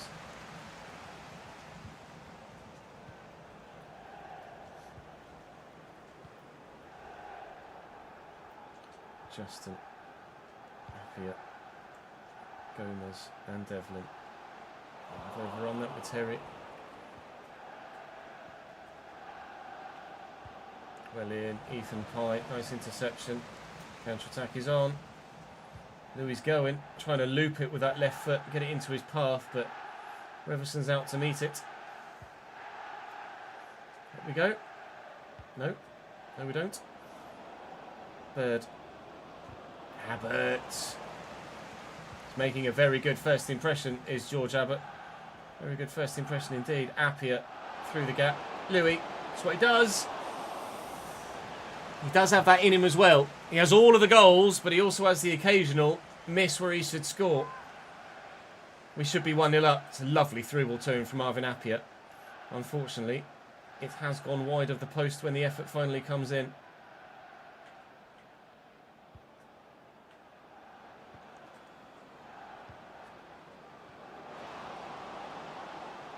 You. Stokes. Please don't. Josh, thank you.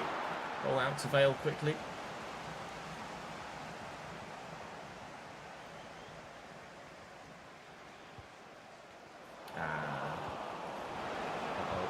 Good block, Ethan.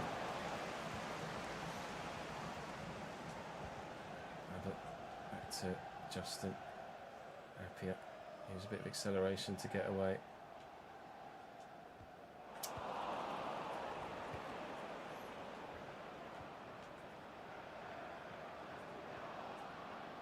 Bird. Nice tackle. Gomez. Appiah.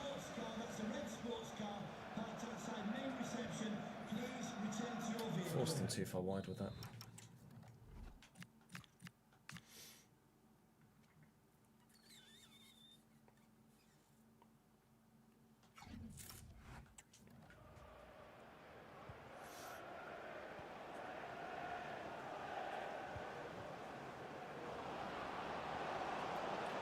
It's Randall. This is opening up for them.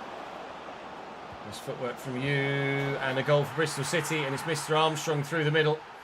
Their highest rated player at 78. Gives them a 1-0 lead in the 72nd minute. We went 7 or 8 games, 1 in a row. Look like we might be following that up with back-to-back defeats. Not ideal.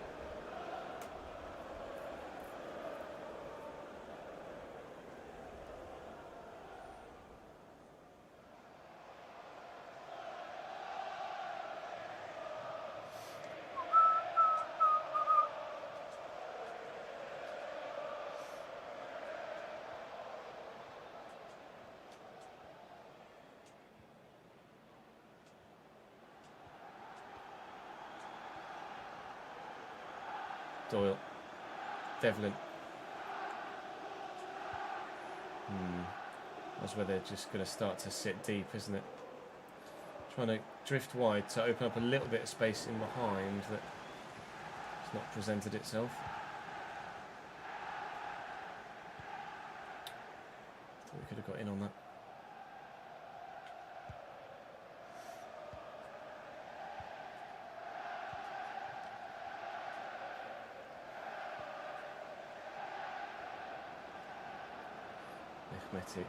Little dummy. 1, 2, 3. And Josh Stokes, shot blocked. Devlin's going to fall. Free kick for us, I think. Free kick for us.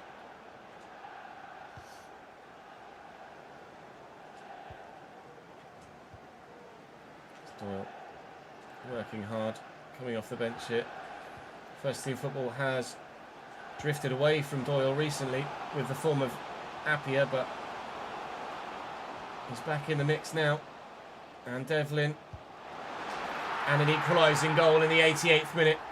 Seemed like it took an age to go in there. The shot power didn't feel like it was struck anywhere as firmly as I felt like I'd done with the inputs, but all that matters is that it went in the back of the net. You can see what it means to the Bristol City players to concede so late. You can see what it means to us to score so late. 1-1 in this promotion fight. They didn't pick up the man on the edge of the box, and he has punished them for doing so. Vamos! T. Devlin.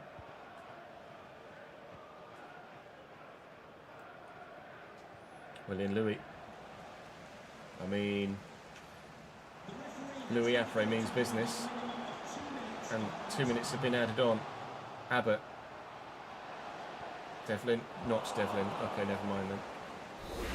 It's a 1-1 draw in the end. We'll take the point after going behind late on in the game. Pleased to have been able to fight hard to get ourselves back level. Frustrated to have not been 1-0 up already by the point that Bristol City took the 1-0 lead, but such is the nature of Louis Appere sometimes. 14th placed Southampton next. Really fallen off themselves as well. We noticed that Coventry had fallen off, and quite clearly Southampton have just had a really poor season so far. They are much better than they're showing, and we're about to find out. We did sim the first game against them this season and win by 3 goals to 2, and that was away from home, at home? Might have been at home, but they were in the top 2 at the time. I think Wolves are going up, don't you? 9 points clear of second and third. We are 2 points outside the playoffs now. Middlesbrough have pulled away, but Everton are having a bit of a wobble of their own, and there's only a 2-point difference between the two of us. They're just scoring a lot more goals. Well, not a lot more, only 5 more in 31 games, and we're conceding only 2 more, but that's leading to quite a considerable gap in the goal difference. Bristol City, important that we didn't lose that one to stay ahead of them, and they've got Leeds next, which is obviously not going to be a very easy fixture at all. It's a big fight here. Look, Everton on 50 are the ones with the targets on their backs, and everybody down to probably Derby at least will consider themselves with a chance of getting into the playoffs. Southampton, if they can go and beat us in the next game, will consider themselves part of that group as well, but we have to make sure that that doesn't happen.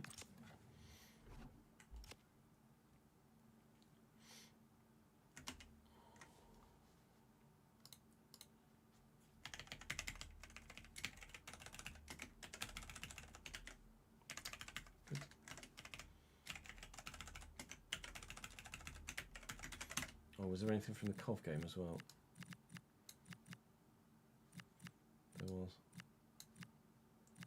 Coventry was at home too, wasn't it? Okay, so we're going to do this twice then. Cov was 8043.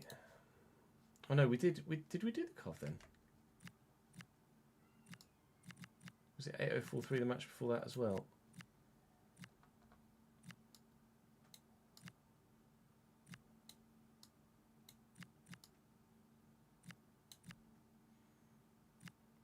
Oh, did I do Coventry then?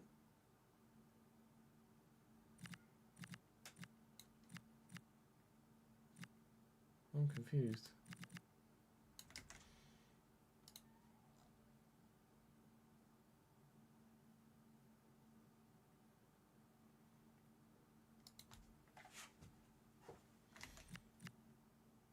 I can't remember. I'll enter it all in twice just in case we did miss it.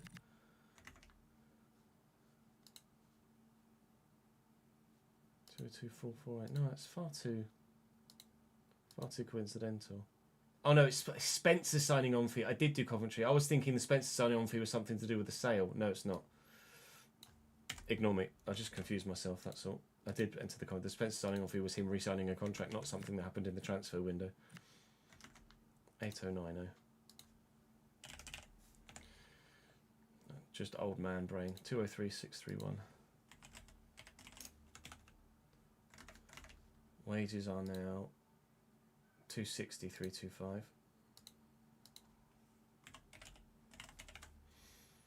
Shirt sales 92,39.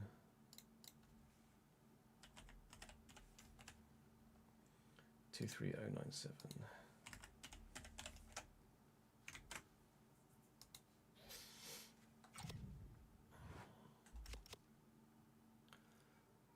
Luton beat Bradford. Swindon won 3-0 in the end. Aaron Drinnan with another goal. It's a big win for Swindon, that.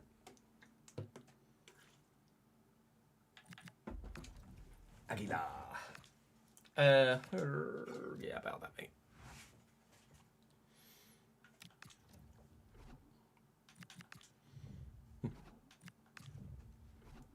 A return to form for Swindon, isn't it, Jaws? Certainly at the minute. Archer and Morales, put Robinson in, Azaz, Dozy, Fellows, Yander, Verslu, Larios, Wellington, Edwards, that's fine. Oh, they've only got a 67 rated goalkeeper, and so that's why they are where they are. That makes a lot of sense. Yeah, let's start Doyle. Maybe Appiah off the bench could be handy.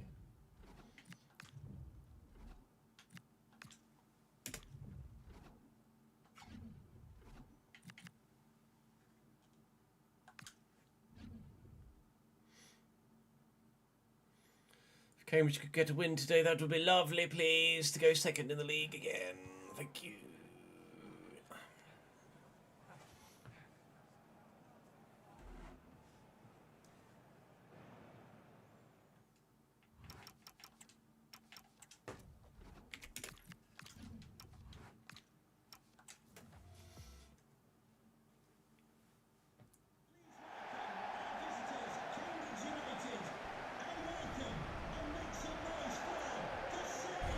What a surprise, Taps. So fishy, isn't it?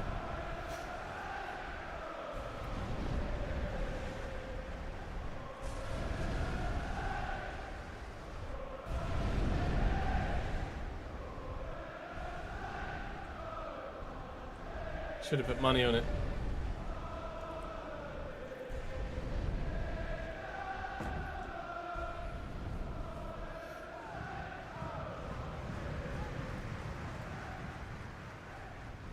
Birmingham 1, Leicester 0. 3rd minute. Gets worse for Leicester.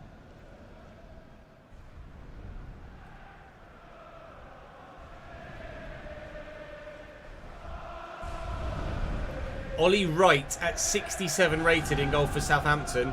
And I get the feeling that might be why they are where they are in the league. He's their only goalkeeper. Wellington, Edwards, Harwood, Bellis, and Luyander at 81 or 2. I think it's the highest rated player at CDM. They're not actually that great, Southampton, in all honesty.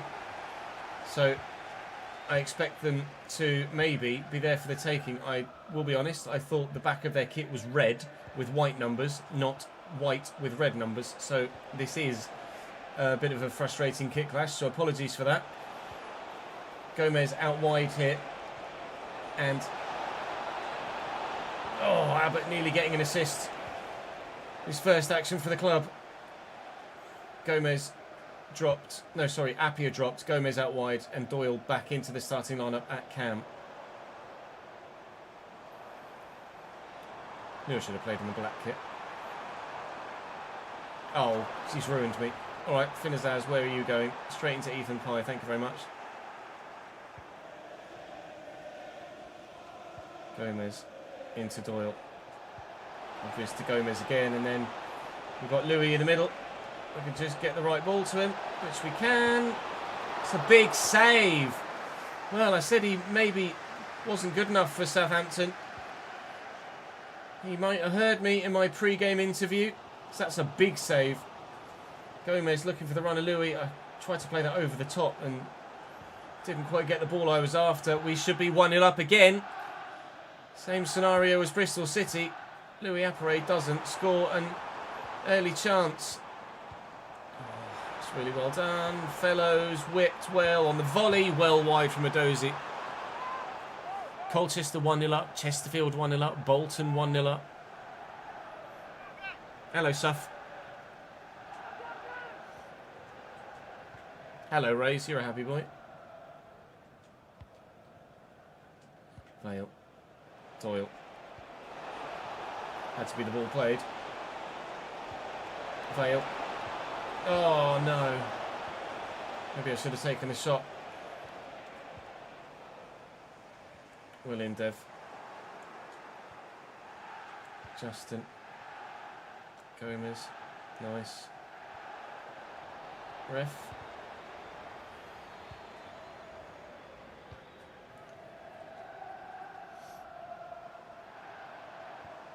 Thank you. Devlin first. And Doyle through the gap. And Louis. Come on, Apparay. This time, please. I know it's a tight angle. It's a good save by the keeper. Doyle with the corner. And up we go. It's keeper's ball. It's comfortable for him. It's all Cambridge. But it's no goals yet. Pye looking for the ball through to Gomez, who can't quite get there. Can get to that one though. Doyle and Devlin looking for Harvey Vale over the top. Just can't find the right chance. He'll be fighting hard and successfully too. Gomez looking for him. It's going to fall. It's not going to fall.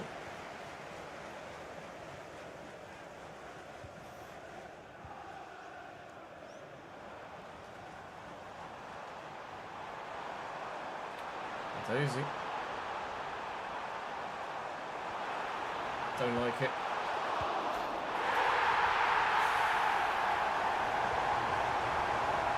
Rebound falls straight to Jay Robinson. 1-0 Southampton. That's unfortunate and annoying.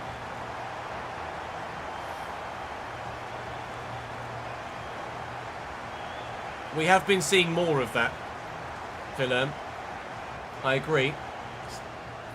Seeing parries fall to opposition players a bit more regularly. I might report that in the gameplay actually.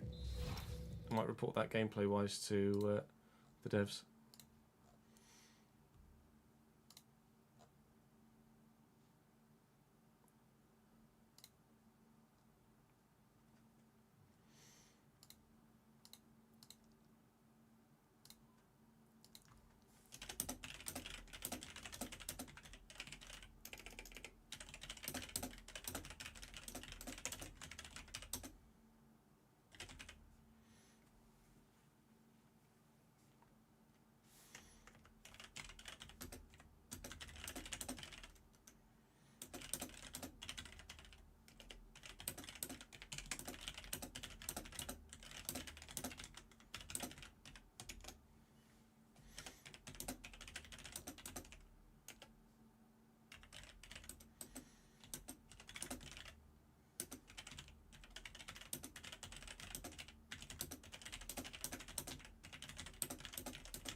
One 0 Harrogate after 8 minutes. Good. Peterborough 2-0 up. Kyrell Lisby scores twice in 2 minutes.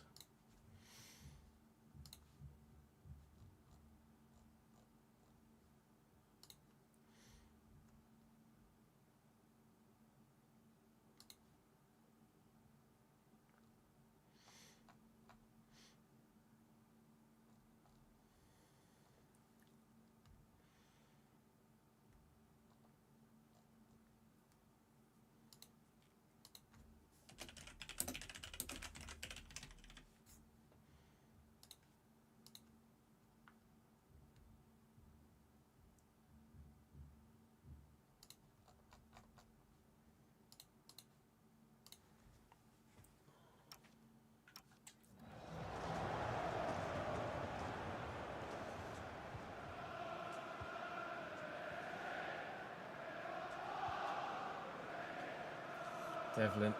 Okay, good.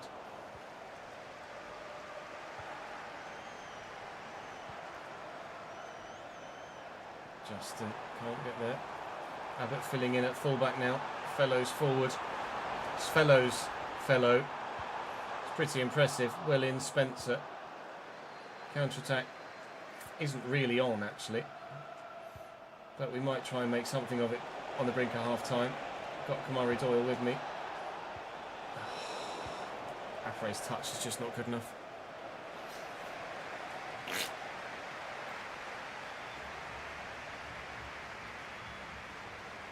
It's fine. Don't overreact.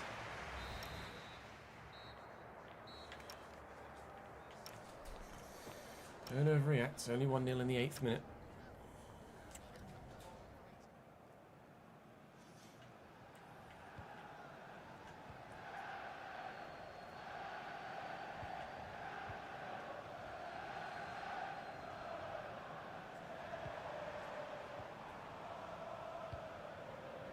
Lovely switch by Yanda.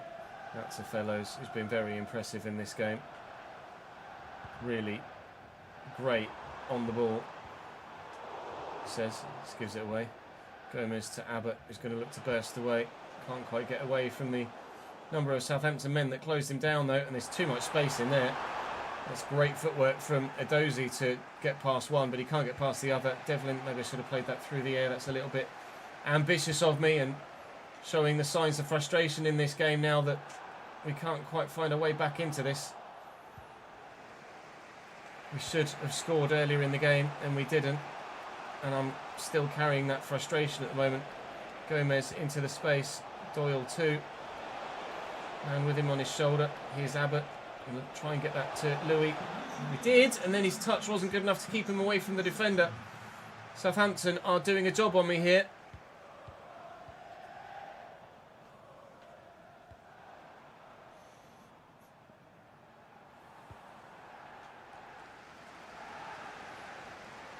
Dozy and Archer tucked back. Oh, squared. 2-0. We will lose this one against Southampton. Tom Fellows has deserved a goal. He's been so good.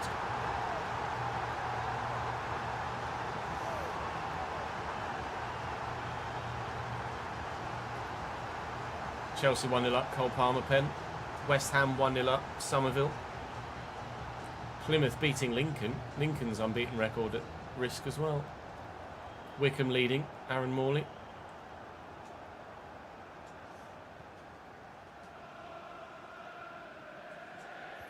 The kit clash has really killed me off in this one, I'll be honest.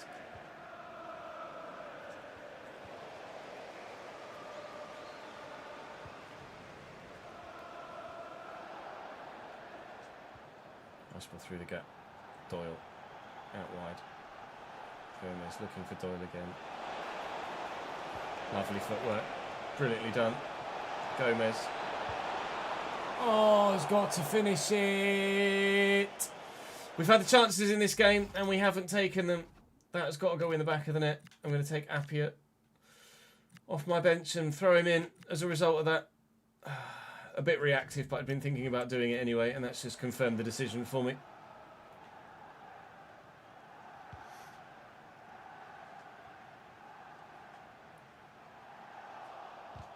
Willian Harvey. Very Willian Harvey.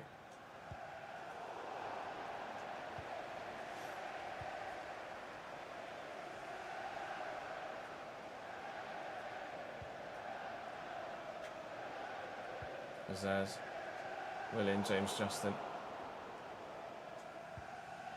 Looking to send Arvin Appiah away. Doyle. And Dev. Appiah's out there. Oh, it's not a great ball though. Abbott. Apparay. Gotta be. Oh, come on! We could easily have won this if my players could finish. We've created the clear-cut chances. They've just not put the ball in the back of the net.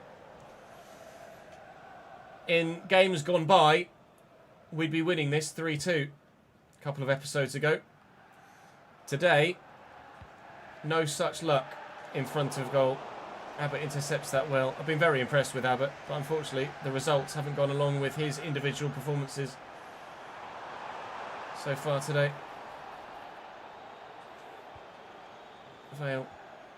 Doyle. Vale again. Up against Wellington. Oh, when it's not your day, it's not your day. It's going to be 2-0 Saints, isn't it?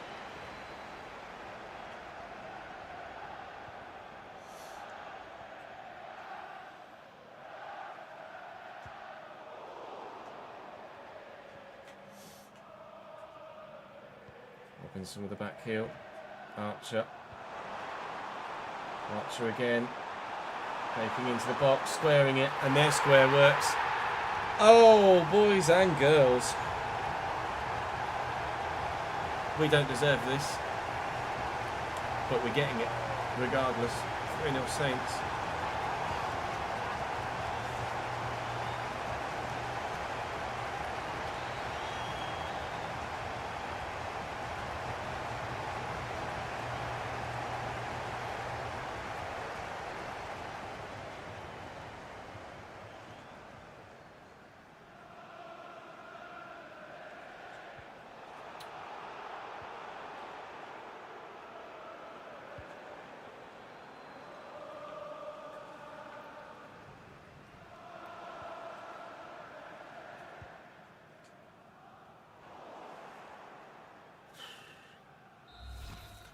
I say we don't deserve it, but if we're going to create the quality of chance that we do, and did, and miss them time and time again, then maybe we do deserve to get a 3-0 drubbing. Because, quite frankly, we've got nobody but our own selves to blame for that. Gomez has now changed to a right winger, which is great. He can continue to grow up there as well. Aguilar's frustrated at the lack of football, and I absolutely understand that, but he'd not really shown me anything in the first half of the season that would entice me to put him on the pitch at this particular moment in time. We obviously have the FA Cup game against Wolves to come now, but I am more focused at this particular moment in time on what's going on in the Championship, and we are still only 2 points off the playoffs, but that's because Everton haven't played yet and they've got Luton, which surely will be victory for them. We're allowed the occasional couple of game wobble, but we can't let 2 defeats in a row become 4 or 5, otherwise it really is game over.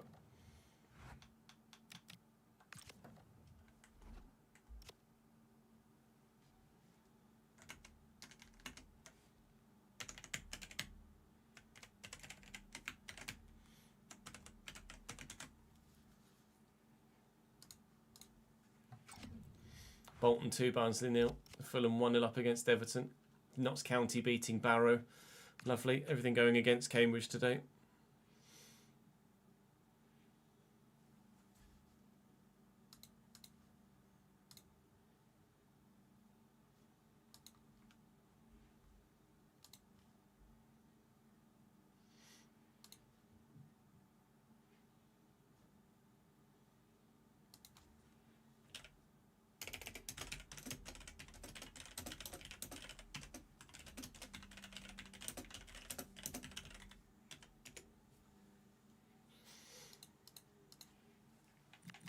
Lumley's go back. Can I play in the cup? Go on then, Joe. You play in the cup, mate. The Wolves play a 3-back? They don't, do they? They're a 5-back, aren't they? No, 5-3-2, aren't they? Yeah.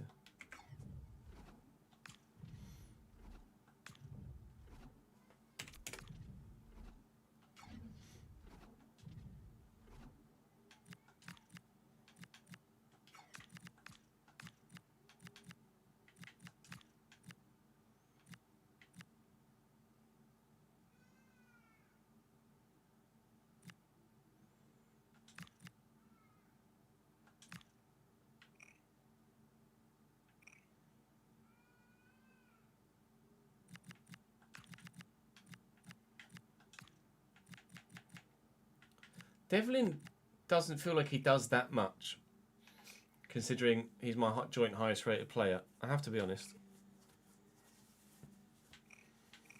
He's probably involved in a lot more than I give him credit for, but it doesn't feel like he is.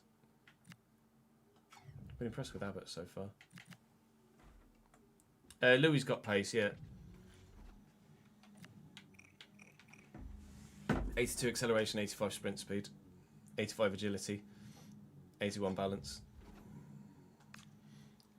Leicester equalised for Tawu. Villa 1-0 up, Morgan Rogers.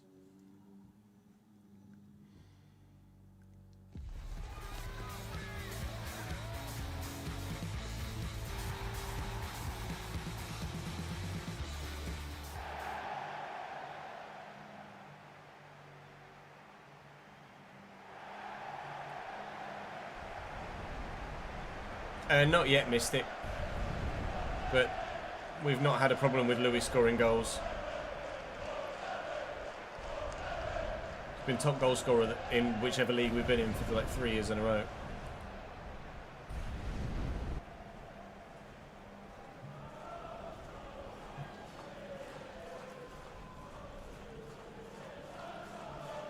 Blackpool 1, Huddersfield 0, Ashley Fletcher. Mam's block on the line, fucking hell. It's all fucking Harrogate, isn't it?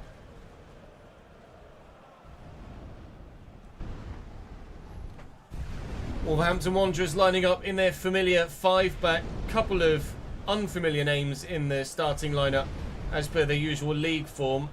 Larson up top for them. Mosquera in at centre-back alongside Giga as well. The rest are what we've become accustomed to in the league games against Wolves. No kit clash this time. Maybe that will work in my favour. FA Cup here on Amazon Prime. Wolves versus Cambridge for the 3rd time this season.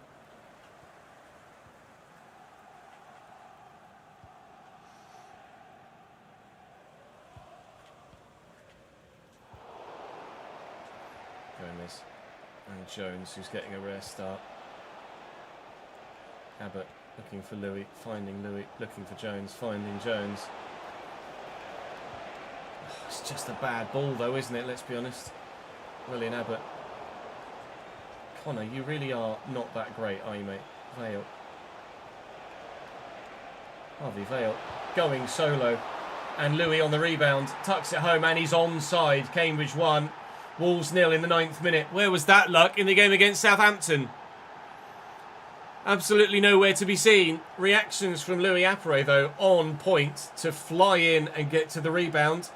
And a man that we haven't been able to score that regularly against previously, 84 rated in goal, has conceded already. Hull 1, Bristol City 0. Oh yeah, no, I'm definitely finding it more difficult at Lille for sure.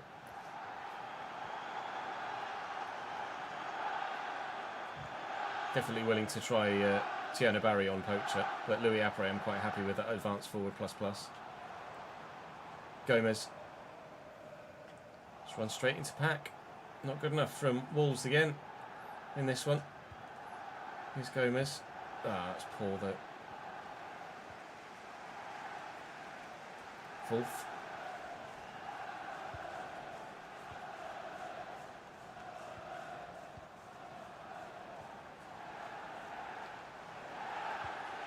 That comes across and wins that back. It's leaving us at the end of the season, is Pat Sung-ho, but he's been a good servant in the 2 years he's been with us, for sure. Helped us solidify in the Championship, and his experience in the dressing room has obviously helped as well as we've looked to take ourselves up a level in the Championship, trying to get ourselves up a level in the FA Cup here to go from 4th round to 5th. Nika Birith has been really non-existent against us in all 3 games we've played against Wolves so far this season. And I've taken that too far there. As soon as I held sprint for a fraction too long, I knew I'd done too much. 1-0 in the 25th minute still though. We drew 0-0 at Molineux earlier in the season. We beat them by 3 goals to 0 at the Abbey. And so far, we're winning away from home this time.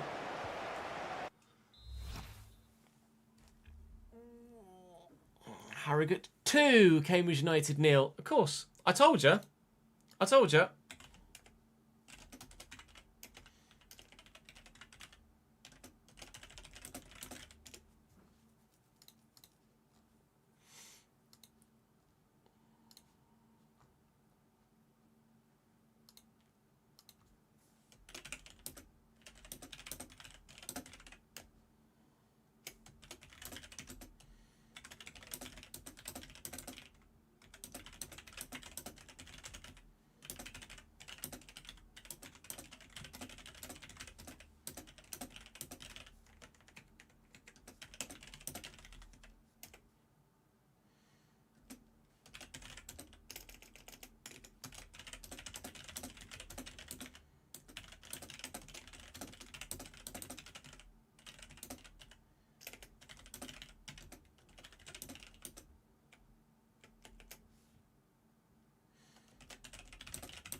Oh, fucking hell.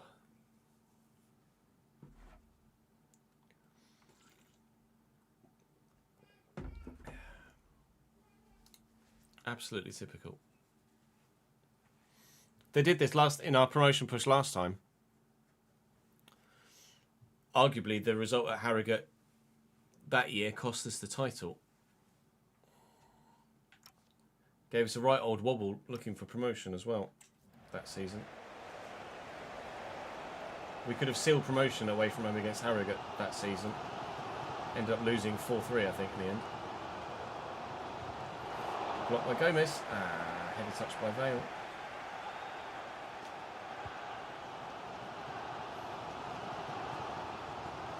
Strand Larsen. Ajay in the way. Stretch from Gomez was very good. Got Gomez of my own though. Abbott finds Vale brilliantly. Who's past the defender. And will find Louis. Who finds the second goal. Louis Appere scores goals, ladies and gentlemen. I don't know whether you've ever noticed. 2-0 Cambridge in the 35th minute. Bring on the 5th round. Yeah, we were told, Connor. Had to happen at some point. Just had to be fucking Harrogate, didn't it?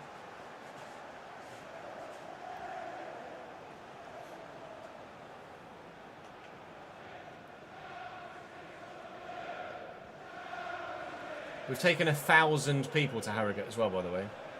We sold out our 1,000 allocation.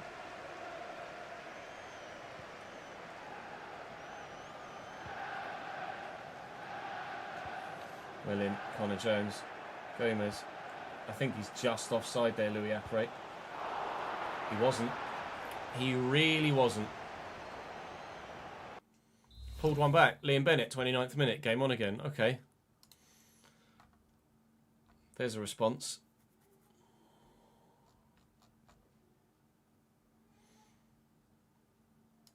Two more, please.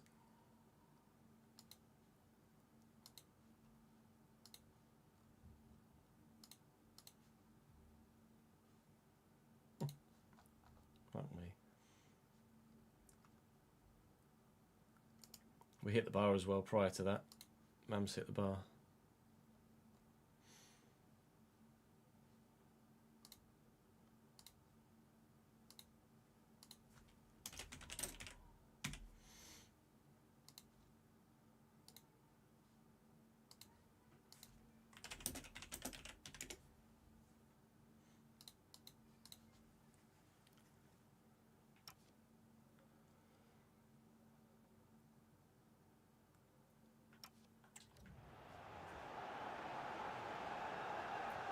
Well in, Pack again.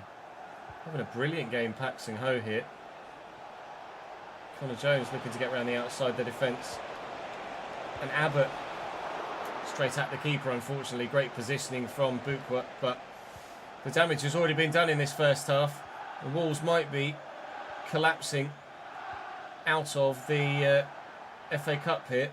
Despite their defeat to us in the league recently, they've ploughed on at the top end of the Championship and show no sign of slowing up in the league, but maybe they'll only have the league to concentrate on soon. Barrow equalised against County. Great.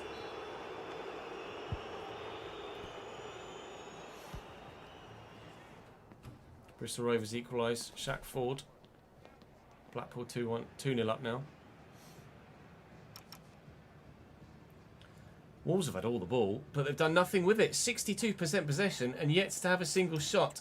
Their 5-3-2 formation, regardless of the personnel involved, just whatever their tactics are under the hood, they don't work against us.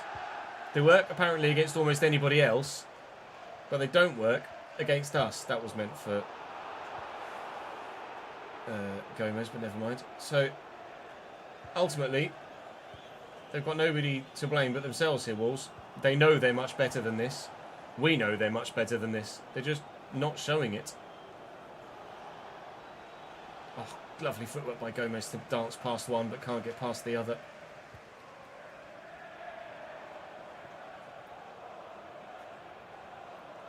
Jürgen Strand Larsen gives it away. Fail. Gomez. Lift it. Go on, half. Back to Gomez.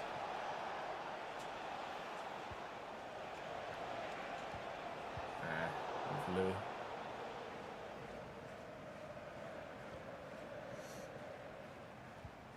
Nice interception, George Abbott. I've been very impressed with George Abbott. I have to be honest. Very impressed.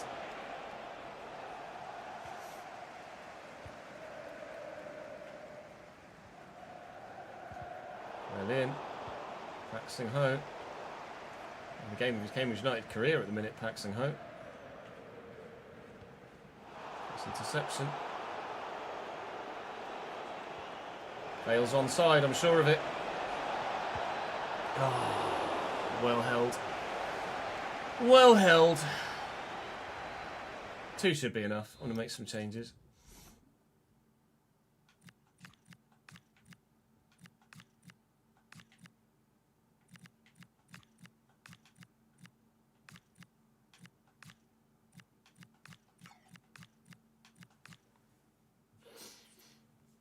Dons 1 up against Truro. Bristol City equalise against Hull. Reading equalise against Wimbledon.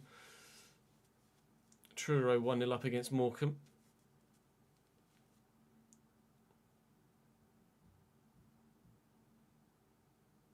Chelsea 2-0. Palmer again, I think.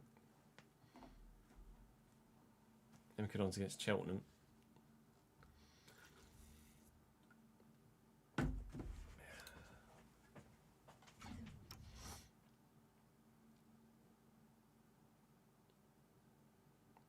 His whole time, I've seen Sung-ho have his pass intercepted only once. Really? Oh, it's another fucking penalty for Chelsea. Does have tiki-taka play style. Accurate first-time ground passes.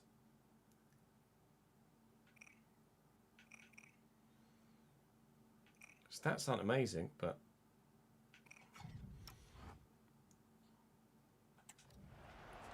certainly done a very good job.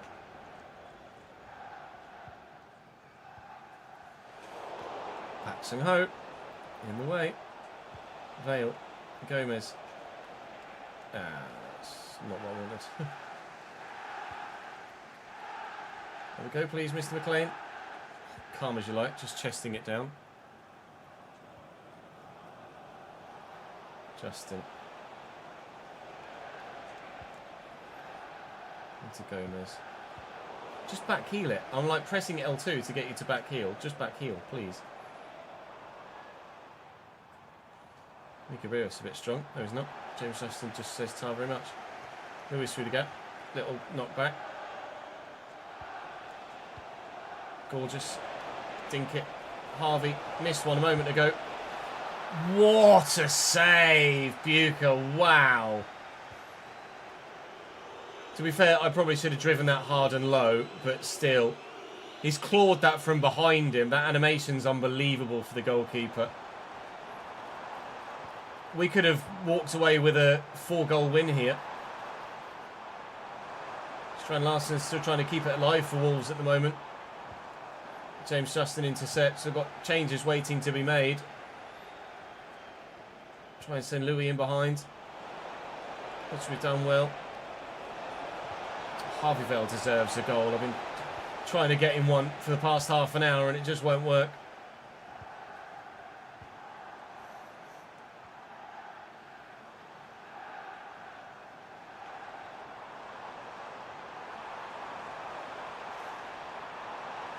Wolf keepers. Oh, I forgot to put Lumley in. Apologies for that. Beereth is 85, yeah.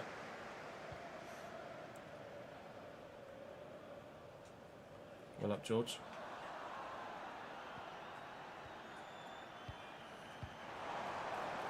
Ah, I've overcommitted going the other way there. Beereth 2-1 in the 90th minute.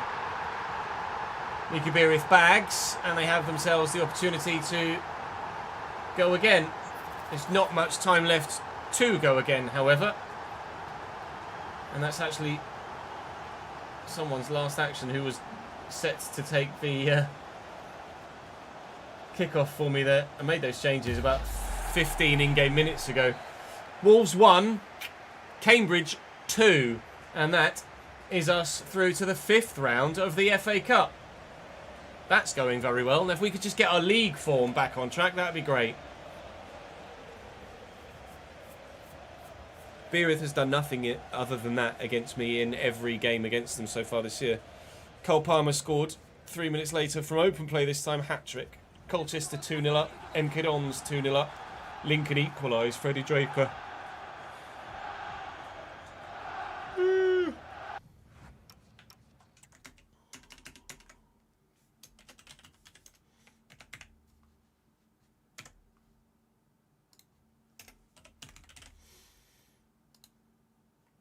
4th round win in the FA Cup. Gives us £120,000. Oh my god. We're flying. Appraised 30 in game now, I think.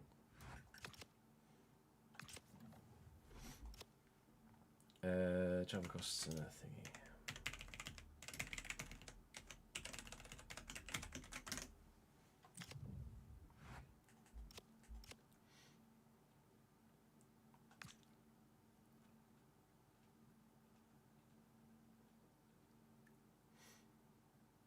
Wolves getting battered in game, Wolves getting battered in real life.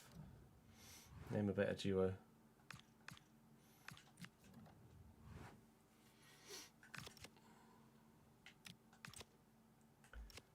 We've been drawn against Newcastle away. Huge test in the 5th round of the FA Cup. That we are very much looking forward to in the next episode. Everton, Luton, Newcastle, Middlesbrough, Watford, Derby. That's massive. We currently sit 5 points off the playoffs now as Everton won their game in hand. Need some positivity, please. With games against Millwall at home and Swansea away to come. Could really do. With some more points, gentlemen, on the board. 1-1 draw. 'Tis another point on the board. Harvey Vale gets the equaliser. And with Swansea to come, there might well be more points on the way there as well. We have dropped to 9th, though, as a result of that one.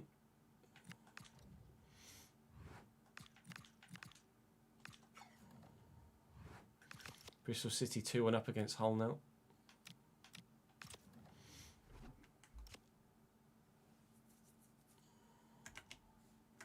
Preston 1-0 up against Pompey.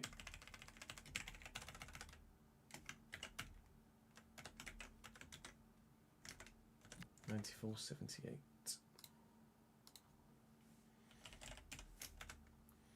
23695.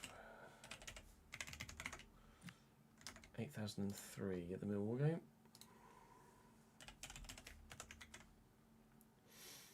Uh, 201441.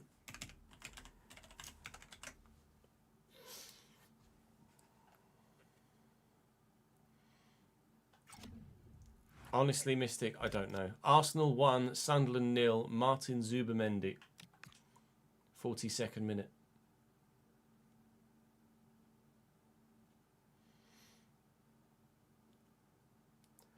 Swansea away to end the day.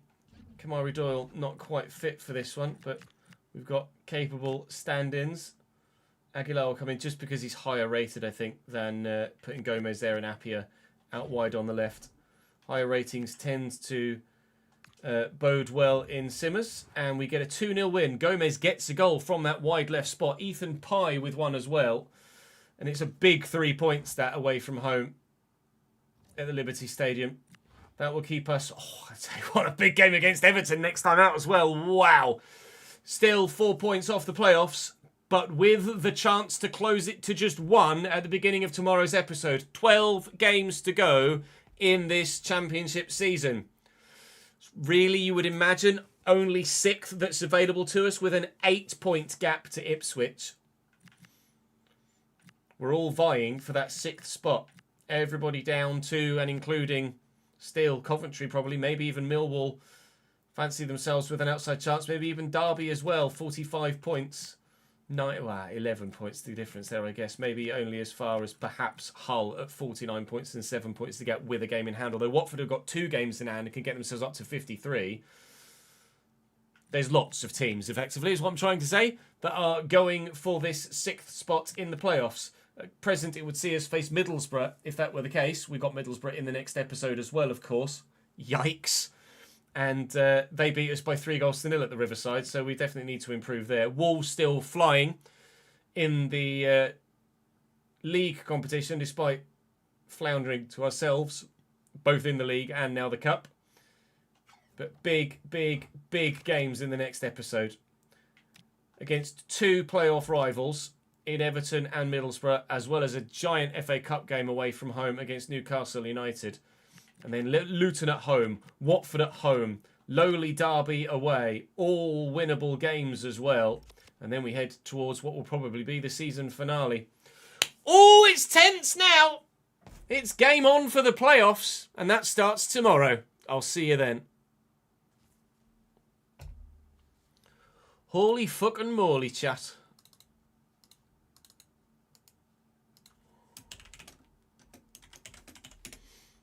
Holy fucking moly.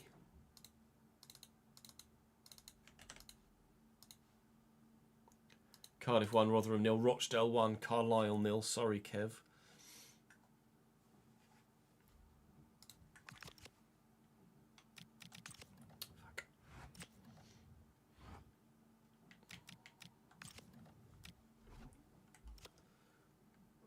Gusts.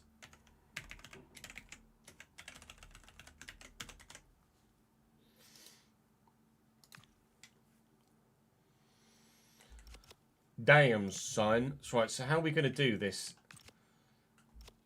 I could play Ev, Newcastle, Middlesbrough, Sim Luton and call it there, and then play Watford, Derby, Blackburn, Hull, Plymouth, Preston, West Brom, Stoke, Norwich. I think if we sim Luton and it goes well, then we'll keep going with the simmers. But as soon as we get a poor simmed result, I think then we switch to playing every game.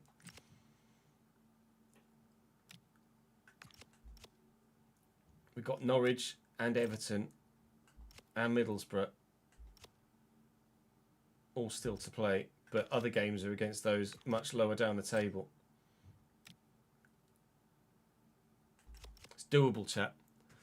Playoffs are doable. It's going to be difficult, but playoffs are doable. If you had to ask or answer the question now, what would you say?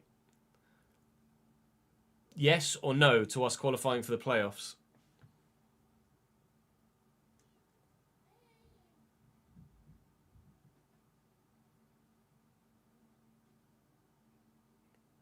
They were just boring, Villa.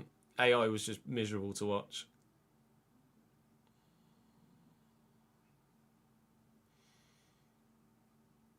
You either do or don't. Thank you for your definitive result, Sam. Watch out for those splinters up your arse from sitting on the fence. We're not recording anymore, no. Today is a day where I am dipping early again. Unfortunately, Nat's on a night shift tonight, so I'm on daddy duty. Once we finish it, I will set the schedule for the next week of streams though. So, and we will send you guys on a raid. So don't go anywhere just yet. FC26 Career Mode. I'm not live tomorrow, but we are going to be live Monday, Tuesday, Wednesday, Saturday next week. I'm pretty sure it is. And Thursday evening, obviously, as well, for Creator Series. So Monday, FC Career Mode all day. I'll go Tuesday, FC Career Mode all day, and Wednesday... No, you know what? I'll do... Yeah, I'll do... I'll set it all like that for now, and then Saturday. Saturday. But then I will... add iRacing Creator Series. iRacing in here? No.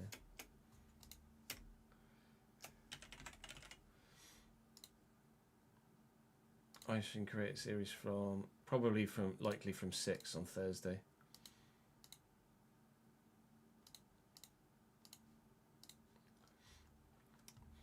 But Tuesday or Wednesday will be iRacing, I think.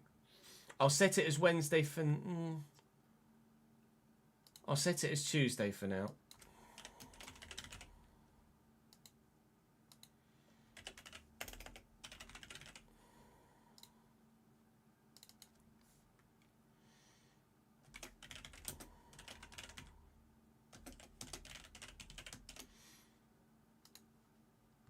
We will have a day in the rig because I need to put some, because I'm not going to be able to get back Thursday in time until just the practice. So yeah, that was effectively the plan, ads. I still want to make sure that I'm recovered physically enough from being ill last week that I don't overdo it too soon. But Tuesday would allow Wednesday to recover to then race on Thursday. Was the default planning there? So we'll be live Monday, Tuesday, Wednesday, Thursday evening, and Saturday next week. Hopefully, in that second half, Cambridge United will score 5 goals and will win. Cheltenham have pulled on back against MK Dons, which is great. But that will be all from me for today. Who else is live at the moment? AJ's live at the minute. Let's send you guys over to Andy. He's been live about an hour or so. Head on over and join Andy for his Foot Champs run. Thank you, Connor, for the late subscription, mate. Appreciate that very much. 50 months indeed. Half a ton, pal. Not out. Head on over and say hello to Andy from us. That'll be all from me for today. That'll be all from me for the rest of the weekend. Enjoy the rest of your Saturday and Sunday. I will see you back on Monday for season finale in the Journeyman and a dabble more RTG in the playoff run as well. Don't miss it. I'll see you later.